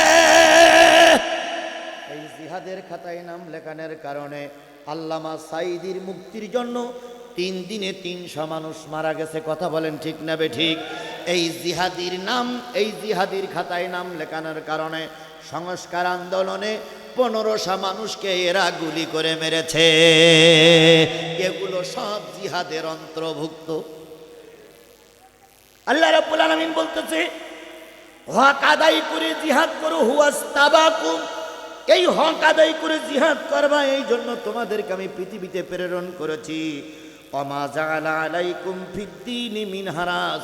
আর জেনে রেখো, দিনের ব্যাপারে কোনো সংকীর্ণতা আমি রাখি নাই। দিনের ব্যাপারে কোনো সংকীর্ণতা নাই। তাহলে জিহাদ করতে হবে। জিহাদ করা ফরজ, ওয়াজিব, সুন্নত, মুস্তাহাব না নফল? জোরে বলেন, ফরজ, ওয়াজিব, সুন্নত না মুস্তাহাব না নফল? এটা কি শুধু বাংলাদেশ জামাত ইসলামের জন্য ফরজ? এটা কি শুধু হেফাজতের জন্য ফরজ? তাহলে এটা সকল কাদের জন্য ফরজ? সকল মানুষের জন্য ফরজ। আকিমুস সালাহ, নামাজ কায়েম করো যেমন ফরজ, দিন কায়েম করো আনাকিমুদ্দিন, এটাও তেমনই ফরজ। বরং কিছু লোক নামাজ পড়লে হক আদায় হয়ে যায়। দিন কায়েমের ব্যাপারে সবাইকে ঐক্যবদ্ধ হওয়া লাগে। এখন গোটা বাংলাদেশি একটাই আওয়াজ। সমস্ত বাংলাদেশ সফর করে আমি বুঝেছি আওয়াজ একটাই, সকল দলের দেখা শেষ, টুপিওয়ালার বাংলাদেশ।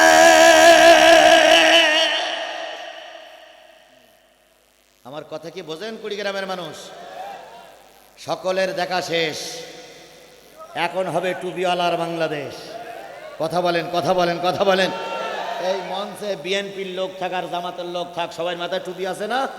তাহলে যারা টুপিকে পছন্দ করে সেই টুপিওয়ালাদের বাংলাদেশ। সব টুপিওয়ালার বাংলাদেশ। কথা বলেন ঠিক না ঠিক? যদি টুপিওয়ালারা জাতীয় সংসদে যায়, ইনসাফপূর্ণ সমাজ যদি গঠন করতে পারি, আল্লাহর কসম এদেশে কোনো মানুষ আর জেলে যাবে না। এই কাজটা করতে গেলে কি চুপ করে বসে থাকলে চলবে? কাজ করা দরকার আছে না নাই? সেই কাজটা কি? আজকে থেকে 10 টাকা করে তাহাজ্জুদ নামাজ পড়বো, আর কালকের থেকে চোখের পানি ফেলাই, কান্তি কান্তি 1 গ্লাস করে পানি ফেলবো। বাংলাদেশে দিন কায়েম হয়ে যাবে। তাহলে কি করতে হবে? আইনানে লান তামাসসুহুমুন নার, আইনুন বাকাত ফি খাশিয়াতিল্লাহ ওয়া আইনুন বাকাত তাহারিসু ফি সাবিলিল্লাহ। নবী বললেন, 2টা চোখ 2 জায়গায় লাগাও, জাহান্নামে যাবা না।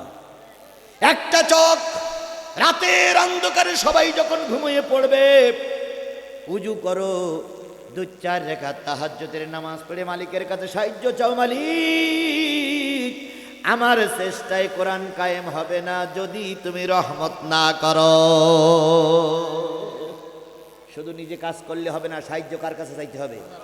2 নাম্বার, সকাল হয়ে গেছে, ফজরের নামাজ পড়েছো, তোমার এই চোখে ঘুম লাগতেছে, এখন ঘুমানো যাবে না। এই চোখ নিয়ে দাওয়াতি কাজে বাহির হও। দেখো কোন লোকটা নামাজ পড়ে না, দেখো কোন লোকটা দিন কায়েমের পক্ষে নেই, দেখো কোন লোকটা বাতিলের পন্থী ঘুরতেছে। দাওয়াতি কাজ করো। দাওয়াতি কাজ করতে করতে সন্ধ্যা হয়ে যাবে, চোখে ধুলোবালি পড়বে, চোখ কষ্ট পাবে, চোখ ঘুমানোর জন্য আবদার করবে। এই চোখটারে কষ্ট দিয়ে যদি দিনে দাওয়াত চালু রাখতে পারো, আর রাতে যদি তাহাজ্জুদ নামাজ পড়তে পারো, আল্লাহর কাছে কাঁদতে পারো, আমি রাসূল বললাম তোমার এই 2টা চোখ জাহান্নামে যাবে না। তার মানে অবশ্যই তুমি জান্নাতি। তাহলে আজকের থেকে 2টা চোখ 2 জায়গায় লাগাইতে হবে। কাঁদতে হবে কার কাছে? আল্লাহর কাছে। আর দাওয়াতি কাজ করতে হবে চোখের কষ্ট দিয়ে মানুষের কাছে। এই 2টা কাজ যদি আগামী নির্বাচন পর্যন্ত, আগামী নির্বাচনের আগ পর্যন্ত যদি সবাই ময়দানে কাজ করি, আল্লাহর কসম বাতিলেরা আর মাথা উঁচু করতে পারবে না। এরাই বলতো খেলা হবে, খেলা হবে। আমরা তো এখন খেলা করার জন্য ময়দানে, আপনি কই? আমরা খেলা করতে চাই, কথা বলেন ঠিক নেবে ঠিক। প্রায় ওনার নিয়ে অনেক টোল হয়েছে, অনেক কথা বলে।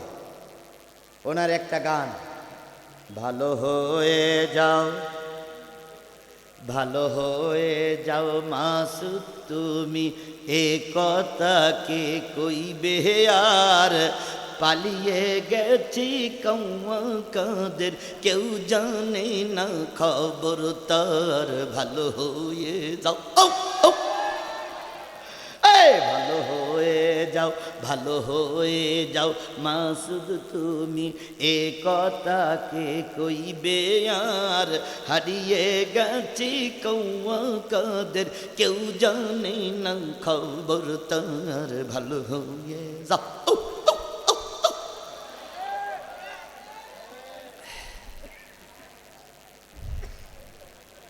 তারা কি আর এখন ময়দানে আছে? জোরে বলেন ময়দানে আছে। আর ময়দানে মাথা উঁচু করতে জনগণ দেবে না, কথা বলেন ঠিক না বে ঠিক। এখন ঘরের দরজা দিয়ে বসে থাকলে চলবে না, কাজ করার জন্য ময়দানে নামতে হবে, কথা বলেন ঠিক না বে ঠিক। বিএনপি আমার ভাই, জামাত আমার ভাই, জামাত আর বিএনপি আন্দোলন করে দেশ স্বাধীন করেছে। দুইজনের সঙ্গে এখন ঝগড়া করার সময় না। বিএনপি নেতাদের আর জামাত নেতাদের পায়ে ধরি বলি, এখন ঝগড়া করার সময় নয়, দেশ রক্ষা করার সময়, কথা বলেন ঠিক না বে ঠিক। দেশ আগে রক্ষা হোক, তারপর ঝগড়াঝাটি পরে হবে। দুই বিড়াল এক গ্রামে থাকে, অনেকদিন খাওয়া হয় না, হঠাৎ করে এক রুটি ম্যানেজ করিস।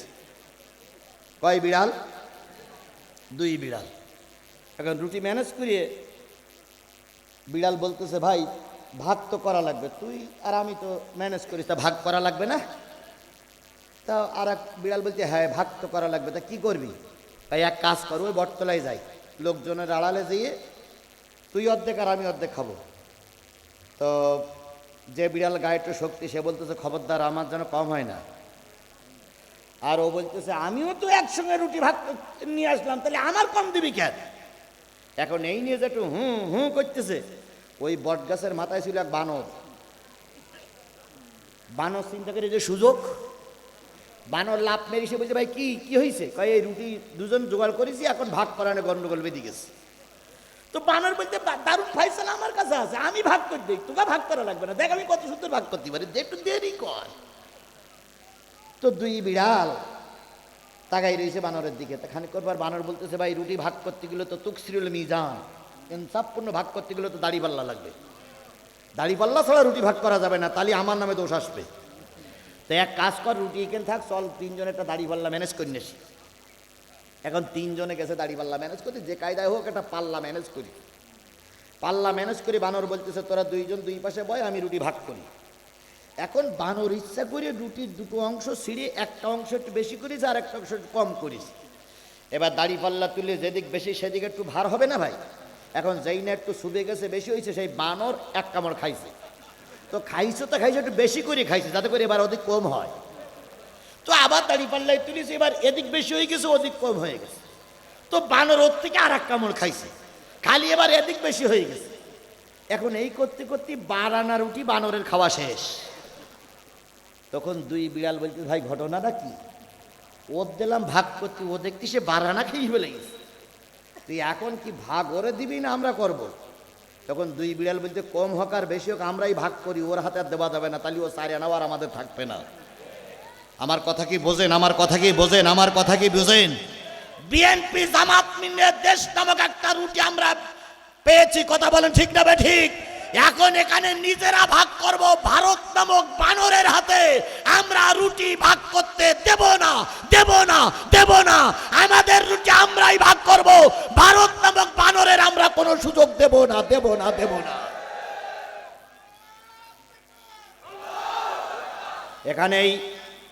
এখানে এই রুটি ভাগ করতে বানর আসবে, এখানে রুটি ভাগ করতে ভারত আসবে, আমেরিকা আসবে, চীন আসবে। আমরা ওদের হাতে রুটি ভাগ করব না। আমরা জামাত বিএনপিরা দেশ স্বাধীন করেছি, আমরাই আমাদের দেশ ভাগ করে আমরাই আমাদের ফায়দা নেব, আমরা আমাদের দেশকে রক্ষা করব। আমাদের দেশের মাতবাড়ি করার জন্য ভারতের ওই কাকড়া খাওয়া কুচি খাওয়া জাতকে কোনো অবস্থায় আর মাথা উঁচু করতে দেওয়া হবে না, হবে না, হবে না। ফেলানিরে, এই জেলার ফেলানিরে ওরাই হত্যা করেছিল। কথা বলেন ঠিক না বে ঠিক? আজও পর্যন্ত ফেলানির হত্যার বিচার হয়নি। মায়া দেখাও, ভারত তোমার দেশ বড়, তুমি অনেক সৈন্য সমাপ্ত নিয়ে আছো, তোমার পারমাণবিক বোমা আছে। ভয় দেখায় না, তোমার যা আছে তার চেয়ে আমার বেশি আছে। তোমার আছে অ্যাটম বোমা, পারমাণবিক বোমা, আমার অ্যাটম বোমা পারমাণবিক বোমা নাই, কিন্তু আমার দেশের 18 কোটি মানুষের আছে বুক ভরা ঈমান। আমরা ইমানদার আর ওরা বেঈমান। কথা বলেন ঠিক না বে ঠিক? ইমানদার মুসলমানেরা প্রতিটা ইট ভাটার থেকে ইটির খ নেব, আর 3.5 হাত বাঁশের লাঠি দিয়ে তেল মাখাই লাঠি ঘাড়ে করে নেব। নারাই তাকবীর, আল্লাহু আকবার স্লোগানে দিকে উঠবে। আফগানের থেকে আসবে, পাকিস্তানের থেকে আসবে, কাশ্মীর থেকে স্লোগান আসবে, ভারত পালানোর জায়গা পাবে না। একথাকে আমি বলেছি না, আল্লাহ রসুল বলেছেন? আল্লাহ রসুল বলেছেন শেষ জামানায় মুসলমানদের সঙ্গে ওই ভারতের একটা যুদ্ধ হবে, সেই যুদ্ধে অনেক রক্তক্ষরণ হবে, তারপরে মুসলমানরাই জিতে যাবে। আল্লামা সাঈদীর কথাগুলো খেয়াল করুন। অত্যাচার বন্ধ করো, জুলুম বন্ধ করো, আলেম ওলামাদের হত্যা বন্ধ করো, নতুবা এমন সময় আসবে পালানোর জন্য ইঁদুরের গর্ত পর্যন্ত খুঁজে পাবা না। সে কথাটা কাজে লাগেনি? জোরে বলেন, কাজে লাগেনি? এখন উনি ইঁদুরের গর্ত তো দূরের কথা, কোনো গর্তই খুঁজে পাচ্ছে না। আমার ভাইয়েরা, তাহলে জিহাদের কাজ মৃত্যুর আগ পর্যন্ত করা লাগবে। কথা বলেন ঠিক না বে ঠিক? যুগে যুগে আলেম বিরোধী লোক সমাজে ছিল না? ছিল না? নবীর সময় নবী বিরোধী লোক ছিল না? ছিল না? নবীর সময় একটা লোক ছিল, তার নাম হলো কাব ইবনে আশরাফ। কি নাম? এই মুসলমান খেয়াল করেন, উঠতেছেন কেন দুই একজন? এই লোকগুলোকে আমার শত্রু নাকি? ভাই যারা উঠে ওই জায়গায় আপনারা পূরণ করেন। সকলের কাছে কোরআন ভালো লাগবে না, সবাই কোরআন পছন্দ করে না। কথা বলেন ঠিক না বে ঠিক? কারোর যাত্রা ভালো লাগে, কারোর সিনেমা ভালো লাগে, কারোর পুতুল নাচ ভালো লাগে, আর কারোর কোরআন ভালো লাগে। কাব ইবনে আশরাফ রসুলের নামে কবিতা লিখল। এখন প্রায় জায়গায় নবীর বিরুদ্ধে কবিতা লেখে। কথা বলেন ঠিক না বে ঠিক? কাব ইবনে আশরাফ একটা কবিতা লিখলো। কবিতার সারাংশটা ছিল রসুল বহু নারী লোভী।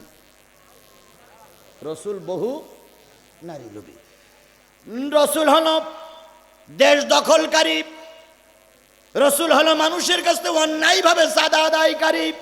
বিভিন্ন কবিতার কথা যখন রসুলের কানে আসলো, আল্লাহর নবী মসজিদে আসলেন, রসুলের চোখ বেয়ে টপ টপ টপ টপ করে পানি পড়তেছে।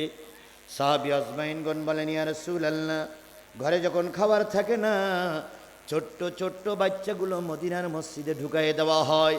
3 দিন 4 দিন পর ওই বাচ্চাটার মা যখন এসে বলে, সোনার মানিক বাড়ি চল, রুটি আর খেজুরের ব্যবস্থা হয়েছে, ওই বাচ্চাটা বাহির হয়ে মার মুখে চুমা দিয়ে বলে, আম্মু ফিরে যাও, দয়ার নবীর চেহারার দিকে তাকাইলে পেটে ক্ষুধা থাকে না। হযরত আনাস রাদিয়াল্লাহু তাআলা একটা হাদিস বর্ণনা করেছেন, আমি কোন একদিন পূর্ণিমার চাঁদে খোলা আকাশের নিচে বসা ছিলাম। চাঁদ যখন মাথার কাছে আসলো, আমি চাঁদের দিকে একবার তাকাই, নবী মুহাম্মাদের দিকে একবার তাকাই। অনেকবার তাকিয়ে তাকিয়ে যখন দেখতেছিলাম, নবী তখন বললেন, আনাস আমার দিকে একবার তাকাও, চাঁদের দিকে একবার তাকাও, কারণটা কি? আনাস রাদিয়াল্লাহু তাআলা আনহু নবীজির গলা জড়ায় ধরে 2 গালে 2 চুমা দিয়ে বলেন, ইয়া রাসূলুল্লাহ, আপনার চেহারার দিকে তাকাইয়েছি আর চাঁদের দিকে তাকাইয়েছি, চাঁদের ভিতরে কলঙ্কের ছাপ পেয়েছি, কিন্তু আপনার চেহারার ভিতরে কোনো কলঙ্কের ছাপ পাই নাই। হযরত আয়েশা সিদ্দিকা রাদিয়াল্লাহু তাআলা আনহা বর্ণনা করেছেন, রাতের বেলায় নবী কাজকর্ম শেষ করে এশার সালাত আদায় করে ঘরে ফিরতেন। জামাগুলো যখন খুলে দিতেন, রাষ্ট্রীয় কাজ করতে যে নবীজির জামাটা ছিঁড়ে গেছে, কাপড়টা ছিঁড়ে গেছে, আমি রসুলকে কম্বল মুড়ি দিয়ে শোয়াই দিয়ে রসুলের ছেঁড়া জামাগুলো সেলাই করতাম। সেলাই করতে করতে কখন জানি লন্ঠনের তেল ভুরায় গেছে, বাতিটা নিভে গেছে, হাতের সুস্তা পড়ে গেছে। আমি চিন্তা করতাম, এখনো তো রসুলের কাপড় সেলাই করা শেষ হয়নি, এখন রসুলের কাপড় তো সেলাই করা লাগবে, লন্ঠনে তেল নাই, ঘর অন্ধকার হয়ে গেছে। আমার মাথায় একটা বুদ্ধি আসতো, রসুল কম্বল মুড়ি দিয়ে শুয়ে আছে, কম্বলটা মুখের থেকে সরায় নাও, চেহারায় যে আলো হবে ওই আলোয় তুমি তোমার হারানো সুস খুঁজে পাবে। হযরত আয়েশা বলেছেন, আমি রসুলের চেহারার থেকে কম্বল সরাই দিতাম, ঘর আলোকময় হয়ে যেত, ওই আলোয় আমি আমার হারানোর সুস খুঁজে পেতাম। তাহলে রসুল কেমন মানুষ ছিলেন এবার ভাবুন। সেই রসুলের বিরুদ্ধে কবিতা লিখেছে, পয়েন্ট কয়টা বললাম? 3টা। 1 নম্বরে দেশ দখল করি, 2 নম্বর বহু নারী লোভী, 3 নম্বর সাদা আদায়কারী। নবীজির চেহারাটা মলিন, সাহাবীরা কাঁদতেছে, ইয়া রাসূলুল্লাহ কি হয়েছে বলবেন কি? নবী বলেন, ওমর রে, তোমরা তো জানো, দুনিয়ার মানুষ জানে, আমি খাদিজার যখন বিয়ে করলাম, খাদিজার বয়স তখন কত? 40। আমার বয়স তখন কত? 25। আমি যদি প্রকৃত নারী লোভী হতাম, 25 বছরের একজন যুবক 40 বছরের বুড়ি নিয়ে ঘর সংসার করতে পারত না। কথা বলেন, কথা বলেন, কথা বলেন, কথা বলেন। তারপরে শুধু তাই নয়, আল্লাহ নবী যখন খাদিজারে বিয়ে করেছিলেন, খাদিজার এর আগে 3টে বিয়ে হয়েছিল। প্রথম পক্ষের যে সন্তানটা ছিল, সেই সন্তানটার বয়স হলো 22 বছর, আর নবীজির সঙ্গে বিয়ে হচ্ছে, নবীর বয়স কত বছর? 25 বছর। 22 বছরের ছেলে এসে বলতেছে, আম্মু আমার বয়স যা, তার থেকে 2-3 বছরের বড় মোহাম্মদ, তুমি তার সঙ্গে বিয়ে করতেছো কেন? খাদিজা ডাক দিয়ে বললেন, বাজান, নবীর চেহারা দেখে, আলামত দেখে বুঝেছি এই লোকটি একদিন ভবিষ্যতে আল্লাহর নবী হয়ে যাবে। শুধু আয়েশা ছাড়া, ভালো করে শোনো, শুধু আয়েশা ছাড়া আর যত নারী রসুল বিয়ে করেছিলেন সব বিধবা, স্বামী পরিত্যক্তা, বার্ধক্য উপনীত হয়ে গেছে, বাচ্চা দেবার মতো শক্তি নাই। রসুলের কাছে আবদার করেছি, ইয়া রাসূলুল্লাহ, আমার তো জীবনের সব শেষ, আমি কিয়ামতের দিন আল্লাহর কাছে বলবো আমি আপনার স্ত্রী, শুধু এতটুকু কথা বলার জন্য আমি আপনার সেই বিয়ে করতে চাই। নবীজির এমনও জীবন সঙ্গিনী ছিল যে বিয়ে করার পরে একটা দিনের জন্য সহবাস অর্থাৎ মিলন করার সুযোগ পায়নি, কারণ তাদের সেই ক্ষমতা ছিল না। রসুলের এরকম দুর্বল মানুষদেরকে নিয়েও তাদেরকে আশা পূর্ণ করেছেন। আর কাব ইবনে আশরাফ বলতেছে, রসুল বহু নারী লোভী। এই কথা শোনার পর সাহাবীদের মন পাগল হয়ে গেল। কেউ বলতেছে এখনই ধরে নিয়ে আসবো, কেউ বলতেছে এখনই খুন করব। আমার ভাইয়েরা, পিছনে ছিলেন একজন জীর্ণ শীর্ণ মানুষ, আমাদের বসার বাইরেও কিছু লোক দাঁড়ানো আছে না, এরকম একটা জীর্ণ শীর্ণ মানুষ, নাম তার হলো মুহাম্মদ ইবনে মাসলামা। নাম কি বললাম? মুহাম্মদ ইবনে, ও ভাই আমি কিন্তু বানানো কোনো কল্প কাহিনী বলতেছি না। 3য় হিজরি 14ই রবিউল আউয়াল, 3য় হিজরি সোমবারের দিন পূর্ণিমার রাত্রিতে এশার নামাজের পরে আল্লাহর নবীর সঙ্গে ওই মুহাম্মদ ইবনে মাসলামা দেখা করলেন। এসে বলতেছি, ইয়া রাসূলুল্লাহ, আপনি যদি আমাকে অনুমতি দেন, আগামীকাল সকালবেলা, সকাল হওয়ার আগেই কাব ইবনে আশরাফের কাল্লাটা আমি আপনার কাছে হাজির করব। নবীজি বললেন, তুমি কি পারবে? মুহাম্মদ ইবনে মাসলামা বলেন, ইয়া রাসূলুল্লাহ, জিহাদের কাজ করতে আল্লাহ বলেছে, আমি এই জিহাদটা করতে চাই। সুবহানাল্লাহ বলেন। আল্লাহ নবী বললেন, যাও, অনুমতি দিলাম। মুহাম্মদ ইবনে মাসলামা দাঁড়ায় আছে, যাও না কেন? নবী বলেন, ইয়া রাসূল, মুহাম্মদ ইবনে মাসলামা বলেন, ইয়া রাসূলুল্লাহ, যেতে তো চাই, কিন্তু ওই বড় কাফেরের সঙ্গে লড়াই করতে গেলে তো তরবারির দরকার, আমার তো তরবারি নেই। হযরত উসমান গনি রাদিয়াল্লাহু তাআলা বললেন, আমার তরবারি দিয়ে দিলাম। সুবহানাল্লাহ। তরবারি নিলেন। এরপরে নবীজি বললেন, এবার যাও। মুহাম্মদ ইবনে মাসলামা বলতেছে, ইয়া রাসূলুল্লাহ, আমার সঙ্গে আরো 3 জন সাথী আছে, তাদেরকে অনুমতি দেন। নবীজি বললেন, তাও অনুমতি দিলাম। তাহলে বিরাট বড় নেতার সঙ্গে মোকাবেলা করতে যাবে দুর্বল কয়জন মুসলমান? আরো জোরে বলেন, কয়জন মুসলমান? 4 জন মুসলমান সবল নেতা, শক্তিশালী নেতা, হ্যাডাম নেতার মোকাবেলা করতে যাবে। এদের তেলের ভিতরে আছে ঈমান, আর ওরা হলে হ্যাডাম নেতা। হ্যাডাম নেতা ঈমানদারের কাছে টেকে না। 7ই জানুয়ারির আগে কিছু হ্যাডাম নেতা বাইরে হইল না ভাই? সেই নেতাগুলো এখন কোথায়? কোথায়? কুড়িগ্রামের অনেক নেতারাই বলতো, বিএনপি জামাতের ময়দানে নামতে দেওয়া হবে না, বলতো না? এখন আপনি এসে দেখে যান, একটু দয়া করে দেখে থেকে যান। আমরাই এদেশে ছিলাম, এদেশে আছি, এদেশে আমরাই থাকবো। কথা বলে ঠিক না বেঠিক? আর যারা দালালি করে তারা এদেশে আর কখনো থাকতে পারবে না, পারবে না, পারবে না। যে পুলিশগুলো তাদের দালালি করতো সেই পুলিশ এখন কোমরে দড়ি বেঁধে টানতেছে। সেদিন দেখলাম কোর্টে সব কটার একসঙ্গে তুলেছে। সর্বাগে আছে আইনমন্ত্রী, তারপরে আছে দরবেশ বাবা।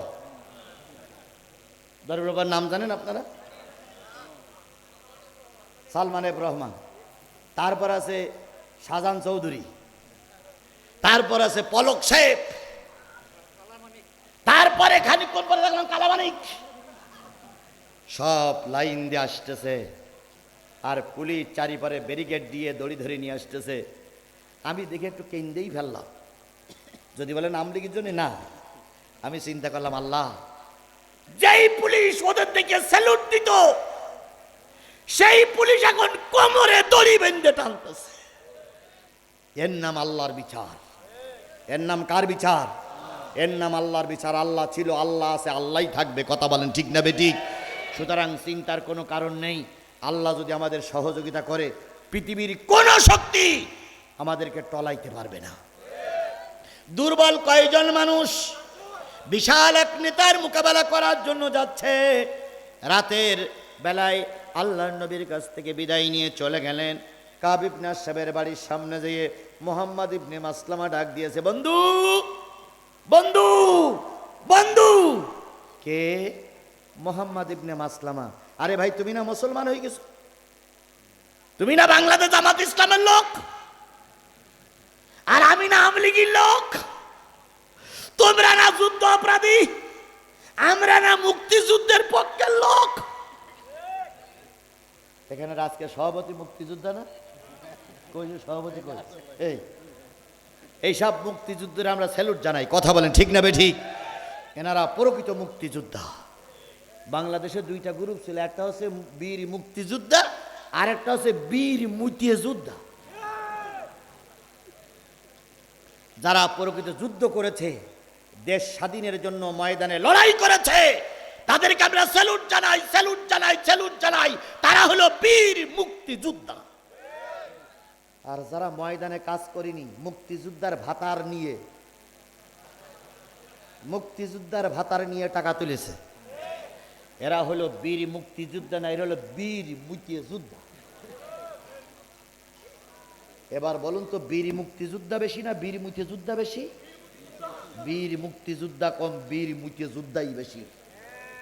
আমরা এই সমস্ত মুরব্বীদের সম্মান জানাই, এদেরকে আমরা স্যালুট জানাই, হৃদয়ের স্পন্দন থেকে ভালোবাসা জানাই। সেই দিন যদি ওই মোকাবেলা করার জন্য এনারা ময়দানে না নামতো, আমরা হয়তো একটা স্বাধীন দেশ পেতাম না। এই জন্য আমরা বীর মুক্তিযোদ্ধাদের স্যালুট জানাই, সম্মান জানাই। কথা বলেন ঠিক না বেঠিক? আমার ভাইয়েরা, কাব ইবনে আশরাফ বলতেছে, তুমি না নবীর দলের লোক? মুহাম্মদ ইবনে মাসলামা বলতেছে, ভাই, আমি আর নবীর দলে থাকবো না। কেন? নবী শুধু চান্দা চায়। কি চায়? এই যে খানিকক্ষণ আগে একটা চান্দা চালাম না, কের জন্য? মসজিদের জন্য। মসজিদ করবে চান্দা দাও, যুদ্ধ করবে চান্দা দাও, ঘর বানাবে চান্দা দাও, তারপরে টাকা কি বলে জায়গা কিনবে চান্দা দাও। এ চান্দা সে চান্দা, চান্দায় জর্জরিত। এই জন্য আমরা এই 4 জন বেরিয়ে আসছি রাতের অন্ধকারে, নবীর দলে আজ যাব না। কাব ইবনে আশরাফ বলতে, কথাটা কি অন্তরের কথা না মুখের কথা? যারা একবার মুসলমান হয় তারা তো আর ফিরে আসে না। বাংলাদেশের সব দলের ভিতরে রদবদল হয়, পট পরিবর্তন হয়, কিন্তু বাংলাদেশ জামাত ইসলামের ভিতরে যে কি জাদু আছে আল্লাহই ভালো জানে। একবার ও দলে যারা ঢোকে তারা আর বেরোয় না। ওর গা মনে হয় ওই গামটি মারা জাদু আছে। ধৈর্য বলি, একবার যদি ঢুকাতে পারে তাহলে আর বেরোয় না। কথাটা কি বাড়াই বললাম না ঠিক বললাম? আওয়ামী লীগ ক্ষমতায় গেলে বিএনপির লোক আওয়ামী লীগে যোগ দেয়, বিএনপি ক্ষমতায় আসলে আওয়ামী লীগের লোক বিএনপিতে যোগ দেয়, জাতীয় পার্টি ক্ষমতায় গেলে বিএনপি আওয়ামী লীগের লোক জাতীয় পার্টি হয়, আবার আওয়ামী লীগ ক্ষমতা আসলে বিএনপি জাতীয় পার্টির লোক আওয়ামী লীগ হয়। কিন্তু একটা দলে আমি দেখেছি, বাংলাদেশ জামাত ইসলামীর আপনা থেকে আপনা এক একজন নেতা কর্মী, দুই একজন যে নেই তা বলবো না, প্রায় নেতা কর্মী হাজারো মামলা খেটেছে, কিন্তু দল পরিবর্তন করে আওয়ামী লীগের পাঁচটা গোলাম হয়নি। বিএনপি জাতীয় পার্টির ভাইরা ভুল বুঝেন না, দুই এক জায়গার সমস্যা সব জায়গায় আছে। আমাদের বাংলাদেশ জামাত ইসলামের ভিতরে যে নেই তা বলবো না, কিন্তু সেখানে কম। একবার যারা জামাত ইসলাম হয়, একবারে যারা রোকন হয়, একবারে যারা কর্মী ঘোষিত হয়, সে যদি দল নাও করে তবু অন্তত আর কোন দল না করলে আওয়ামী লীগ করবে না।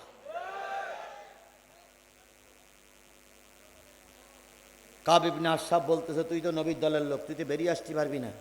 কয় বেরিয়ে আসবে না, নিয়ত ছিল, কিন্তু চাঁদা ধরিয়েছে অনেক, এই জন্য নবীর দলে আর থাকা যাবে না। কত টাকা চাঁদা? কয় চারজন চলে আসছি, 450 200 টাকা চাঁদা দেওয়া লাগবে, নতুবা মদিনায় থাকা যাবে না। কাব ইবনে আশরাফ বলতেছে, আমার কাছে কেন? কয় আমরা আসছি, তুমি 200 টাকা দিয়ে আমাদের একটু সাহায্য করো, যাতে করে নবীর দলের থেকে চলে আসতে পারি। কাব ইবনে আশরাফে বলল, বন্ধু 200 টাকা আমি তোদের দিতে পারি, সত্য হলো যুবতী মেয়ে যার ঘরে আছে সব আমার কাছে রেখে দেওয়া লাগবে, আমি বুড়ো যুবতী মেয়ে ব্যবহার করব যতদিন টাকা শোধ করতে না পারবি। মুহাম্মদ ইবনে মাসলামা বলতে, বন্ধু বলো কি? কয় আমি তো সরকারি দলের লোক, আমার চরিত্র তো ওই রকমই। বুড়ো শগুন 18 বছরের যুবতী নিয়ে পড়ে থাকে, আর মঞ্চে উঠে বলে, আর নেতার চরিত্র ফুলের মতন পবিত্র। নেতা এক কান পাইছি ভাই, আব্দুল কাদের দুলাভাই, দুলাভাইয়ের চরিত্র ফুলের মতন পবিত্র।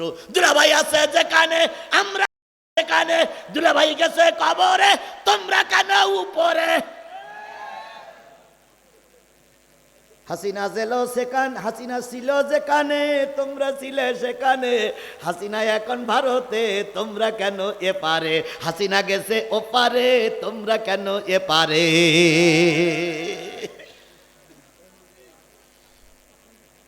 ভাই আপনি বললেন কটা বন্ধু ভাই? 11:30 তো হয়ে গেছে। হ্যাঁ 11:30 হয়ে গেছে ভাই, আপনি কি বলেন? চলবে না ছেড়ে দেব? না বেশি না, আমি খেলা বলবো, যাচ্ছি। মুরব্বী মনে হয়, চাচা মুরব্বী, মুরব্বী।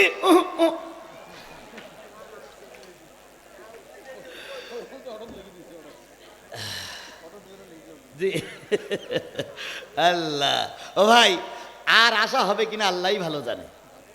আমি যে আয়াতটা শুরু করছি, আয়াতটা শেষের দিকে কিছু শিক্ষণীয় বিষয় আছে, আমি সেগুলো বলি শেষ করব, দেখি কত তাড়াতাড়ি শেষ করা যায়। আমার ভাইরা, তাহলে কয়জন চলে গেছে? কাব ইবনে আশরাফ বলতেছে, বন্ধু মুসলমান একবার হলি তো আর ফিরে আসে না। বলতেছে চাঁদা আর দিতে পারি না, ফিরে আসতেছি, এই জন্য আমরা ফিরে এসেছি। কাব ইবনে আশরাফ বলতেছে, বন্ধু তাহলে আমিও নিচে আসি, তাহলে তোর নারীরা আমার কাছে বন্ধক থাওয়া লাগবে। কয় হবে না। তাহলে স্ত্রী বন্ধক রাখায়, তাও হবে না। তাহলে কি রাখবি? কয় আমাদের 4টে তরবারি আছে, 4টে তরবারি বন্ধক রাখবো। এই সাথে কাব ইবনে আশরাফ মুহাম্মদ ইবনে মাসলামার সঙ্গে দেখা করার জন্য নিচে নেমে আসতেছে। এবার স্ত্রীর ঘুম ভেঙে গেছে, স্ত্রী জিজ্ঞেস করছে, স্বামী এই মাঝরাত্রিতে কোথায় যাও? তো বলতেছে, আমার এক বন্ধু মুসলমান হয়ে গেছিল, তাই সে মুসলমানেতে ফিরে গিয়েছে, 4খান তরবারি বন্ধক রাখবে, 4×50 200 টাকা লাগবে, 200 টাকা নিয়ে যাচ্ছি। স্ত্রী তখন বলতেছে, যেইও না। কেন? কয় আমি আমার নাকে রক্তের গন্ধ পাচ্ছি। আমার বিশ্বাস মুসলমানের নবীর বিরুদ্ধে কথা বলেছ, মুসলমান জীবন দিতে পারে, কিন্তু নবীর বিরুদ্ধে কোনো কথা বললে মুসলমান সহ্য করতে পারে না। লা ইউমিনু আহাদুকুম হাত্তা আকুনা আহাব্বা ইলাইহি মিন ওয়ালিদিহি ওয়া ওয়ালাদিহি ওয়ান নাসি আজমাইন। ততক্ষণ পর্যন্ত কোনো ব্যক্তি মুমিন বলে দাবি করতে পারবে না যতক্ষণ পর্যন্ত পিতা মাতা ভাই বোন পাড়া প্রতিবেশী নেতা নেত্রী সবার চাইতে নবী মুহাম্মাদের অন্তরের ভিতরে জায়গা দিতে না পারবে ততক্ষণ সে মুমিন বলে দাবি করতে পারবে না। মুসলমানরা নবীকে এইরকম ভাবে ভালোবাসে, তুমি যাচ্ছাও তরবারি জমা দেবে আর টাকা দেবা, আমার বিশ্বাস তোমার কাল্লা আলাদা করে ফেলবে। কাব ইবনে আশরাফ বলতে তুই মেয়ে লোক বুঝিস না, চুপ করতে থাক। আজকের সমাজে মেয়ে লোকদের দাম কম, কথা বলেন ঠিক না বে ঠিক? কিন্তু আল্লাহর নবী যুদ্ধ করতে যখন যাইতেন নারীদের সঙ্গে পরামর্শ করতেন। এই জন্য আজকের পৃথিবীর অর্ধেক নারী আর অর্ধেক পুরুষ, বাংলাদেশের অর্ধেকের বেশি নারী। এই নারীগুলো যদি নামাজি হয়ে যায়, এই নারীগুলো যদি দিনদার হয়ে যায়, এই নারীগুলো যদি পরেশগারিনী হয়ে যায়, এই মায়েরা যদি কোরআনওয়ালা হয়ে যায়, আল্লাহর কসম গোটা দেশ কোরআনওয়ালা হয়ে যাবে। একজন বলেছিল আমাকে একটা শিক্ষিত মা দাও, আমি তোমাকে একটা শিক্ষিত জাতি উপহার দেব। এই জন্য মায়ের ভূমিকা কোনো অবস্থায় কম নয়, কথা বলেন ঠিক না বে ঠিক? যে সমস্ত মা বোনেরা আওয়াজ শুনতে এসেছেন, আপনারা আমাকে দেখতেছেন না কিন্তু আমি আপনাদের দেখতেছি। মা বোনদের কাছে আমার নসিহত হলো যতদিন বেঁচে আছেন 5 ওয়াক্ত নামাজ পড়বেন। 5 ওয়াক্ত নামাজ কি শুধু পুরুষের জন্য না নারীর জন্য? সকলের জন্য 5 ওয়াক্ত নামাজ ফরজ। ও মা, মা ও আমার মা জননী, ভালো করে শোনো, তোমার মতন একটা মায়ের সংকীর্ণ ছোট্ট একটা পেটের ভিতরে আমি ছিলাম। তোমাদের মতন একটা ছোট্ট পেটে আল্লামা সাঈদী ছিল। তোমাদের মতন একটা ছোট্ট পেটের ভিতরে মরহুম প্রেসিডেন্ট মুজিবুর রহমান ছিল। তোমাদের মতন একটা ছোট্ট পেটের ভিতরে শহীদ প্রেসিডেন্ট জিয়াউর রহমান ছিল। সেখান থেকে বেরিয়ে হয়েছে। সুতরাং তোমাদের পেটটা বড় পবিত্র মা, এই পেটে যে সন্তানটা দিবে, তুমি যদি নামাজি হও তোমার সন্তানও নামাজি হবে। এই জন্য 1 নম্বর নসিহাত হচ্ছে মেয়েদের জন্য, পুরুষেরাও 5 ওয়াক্ত নামাজ পড়বে, নারীরাও 5 ওয়াক্ত নামাজ পড়বে।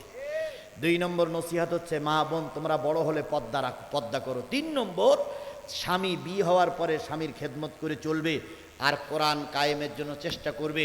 আমরা পুরুষ আল্লাহর দরবারে বছরের পরে বছর কৈফাত দেবো, তোমাদের বিনা কৈফাত আল্লাহ জান্নাত দিয়ে দেবে। আল্লাহ মা বোনদেরকে জান্নাত হিসেবে কবুল করুক।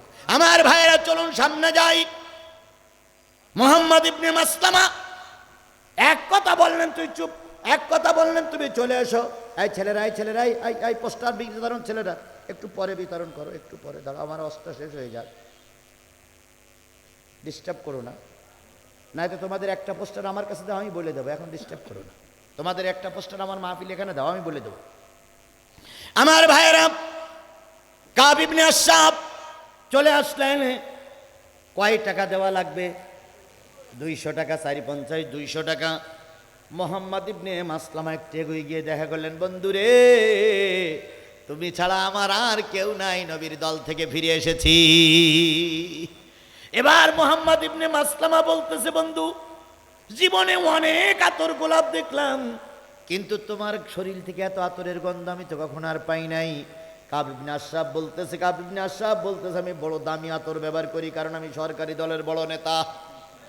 আর সরকারি দলের হেডাম নেতারাই বড় বড় দামি দামি জিনিস ব্যবহার করে। যেই নেতার স্যান্ডেলের কেনা পয়সা ছিল না, 3 বছর সরকারি দলে থেকে ওই নেতা এখন কোটি কোটি টাকার মালিক। এরকম নেতা বোধহয় 20 গ্রাম নাই, এরকম নেতাকে 20 গ্রামে নাই। সেই নেতাগুলো যদি যত টাকা মেরে খেয়েছে, সেই টাকাগুলো যদি ভারত বা অন্য দেশে পাচার না করে আমাদের দেশে মিল কারখানা করত, তাহলে আমাদের দেশের অনেক লোকের চাকরির আয়ের সংস্থা হয়ে যেত। কথা বলেন ঠিক না বেঠিক? কিন্তু এরা মেরে মেরে সব বিদেশে পাঠায়েছে। ডাক্তার মোহাম্মদ ইউনূসকে বলি, ওরা কিন্তু দোয়া ইউনূস পড়তেছে, কিন্তু এখন আর দোয়া ইউনূস পড়লে হবে না, বিদেশের টাকা ফিরিয়ে আনা লাগবে। আইনমন্ত্রী আর দরবেশ বাবা নৌকায় চড়িতে দিকে ধরা পড়িল, জানেন আপনারা? নৌকায় চড়ি যাচ্ছিল, ধরা পড়িছে। এখন ধরা পড়িতে, ধরা যখন পড়িস তখন দরবেশ বাবা দোয়া ইউনূস পড়তেছে, লা ইলাহা ইল্লা আনতা সুবহানাকা ইন্নী কুনতু মিনাজ জালিমিন, লা ইলাহা ইল্লা আনতা সুবহানাকা ইন্নী কুনতু মিনাজ জালিমিন। একটা ছেলে পুলিশই ডেকে বলতেছে, স্যার এই লোক বলো সেই দরবেশ বাবা দোয়া ইউনূস পড়তেছে। তো পুলিশ তখন ফোন করেছে ইউনূস সাহেবের কাছে, স্যার দরবেশ বাবা ধরা পড়িস, দোয়া ইউনূস পড়তেছে।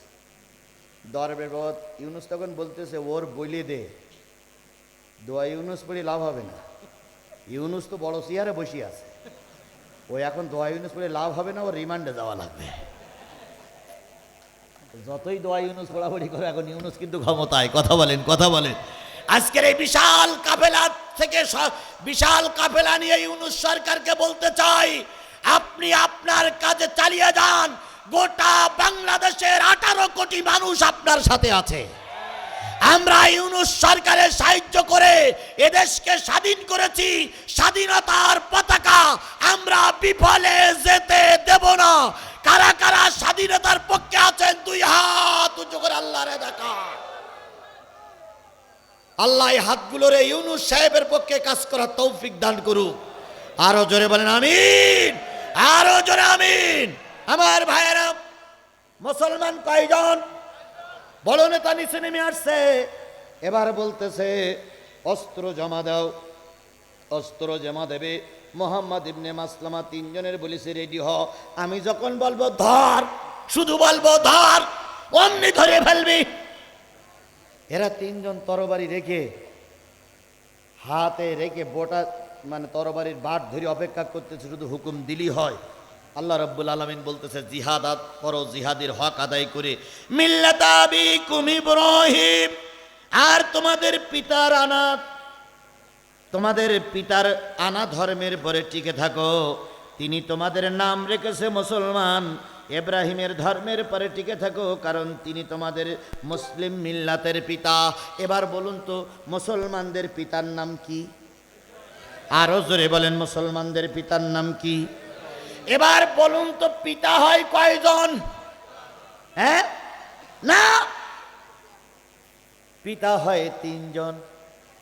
একটা হলো গোটা মানব জাতির পিতা, নাম কি? না, আদম আলাইহিস সালাম না? হিন্দুদের পিতা আদম, মুসলমানদের পিতা আদম, খ্রিস্টানের পিতা আদম, বৌদ্ধদের পিতা আদম, সমস্ত মানব জাতির পিতাকে। তাহলে আদি পিতাকে, ওই হলো 1 নম্বর পিতা। 2 নম্বর, মিল্লাত আবিকুম ইব্রাহিম, মুসলমানদের পিতার নাম। আর একজন হলো যেই পিতা আমাকে জন্ম দিয়েছে, ওই পিতার এক একজনের নাম আছে। তাহলে পিতা হয় কয়জন? তাহলে এই 3 পিতার বেশি যদি বাপ হয়, তাহলে বুঝতে হবে জন্মটা নিশ্চয়ই খারাপ। ছোট ছেলে স্কুল যাওয়া পর্যন্ত বুঝি না, স্কুল গেছে, স্কুল যাওয়ার পরে এসে বলতে, মা আমার আব্বা কয়জন? তো মা বলতেছে তোর আব্বা 2 জন, ওই কুষ্টিয়ার মুদি দোকানদার আর কুড়িগ্রামের চাউল দোকানদার। তো ছেলে বলতে, মা 2 জন আব্বা? তো বলতেছে হ্যাঁ। বলুন তো, যদি এক কুষ্টিয়ার আব্বা একজন আর কুড়িগ্রামের আব্বা একজন হয়, 2 জন আব্বা যদি কারো জন্মের সময় জন্ম দেয়, সে কি বৈধ না অবৈধ? জোরে বলেন, বৈধ না অবৈধ? তাহলে বাংলাদেশের যতগুলো রাজনৈতিক দল আছে, সব দলের নেতার কাছে জিজ্ঞেস করি, বলুন তো, বাংলাদেশ জামাত ইসলামের নেতা কর্মীরা মুসলিম মিল্লাতের পিতার নাম কি? সবাই মিলে বলেন, মুসলিম মিল্লাতের পিতার নাম কি? বাংলাদেশ জাতীয়তাবাদী দল বিএনপির কাছে জিজ্ঞেস করি, মুসলিম মিল্লাতের পিতার নাম কি? ইব্রাহিম আলাইহিস সালাম। জাতীয় পার্টির নেতাদের কাছে জিজ্ঞেস করি, আমাদের পিতার নাম কি? ইব্রাহিম আলাইহিস সালাম। কেবলমাত্র, একমাত্র, শুধুমাত্র বাংলাদেশ আওয়ামী লীগের কাছে তাদের জাতির পিতা ছিল বঙ্গবন্ধু।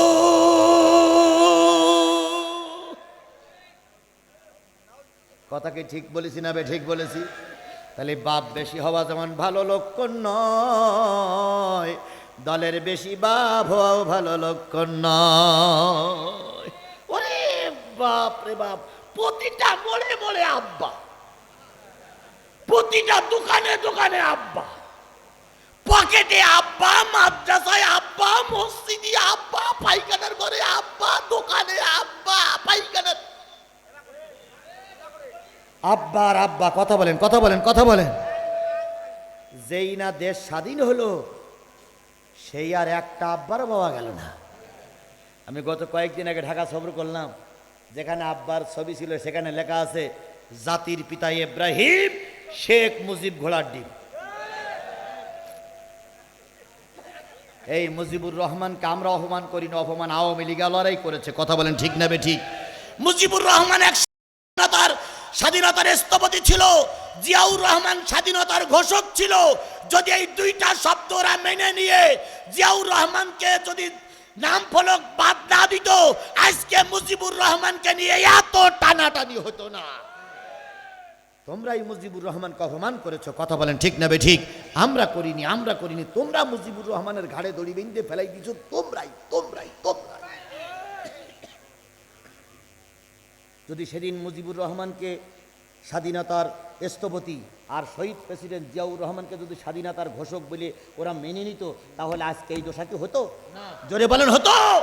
আজকে বিএনপি ওরা বলতেছ নাম বুঝে বলবো, ওরা বলেছিল বিএনপির নাম বুঝে বলবো, মাঝখানে জামাতের হুজুররা পড়িতে বিপদে, কোনটা জানাজা পড়বে আর কোনটার বিনা জানাজায় দেবে। জামাতের হুজুর এখন মহা বিপদে আছে। আমার ভাইয়েরা, আল্লাহ রাব্বুল আলামিন তাই বলতেছে তোমার পিতার নাম কি? কোরআনে আছে তোমাদের পিতার নাম ইব্রাহিম, কারণ তিনি তোমাদের নাম রেখেছে মুসলমান।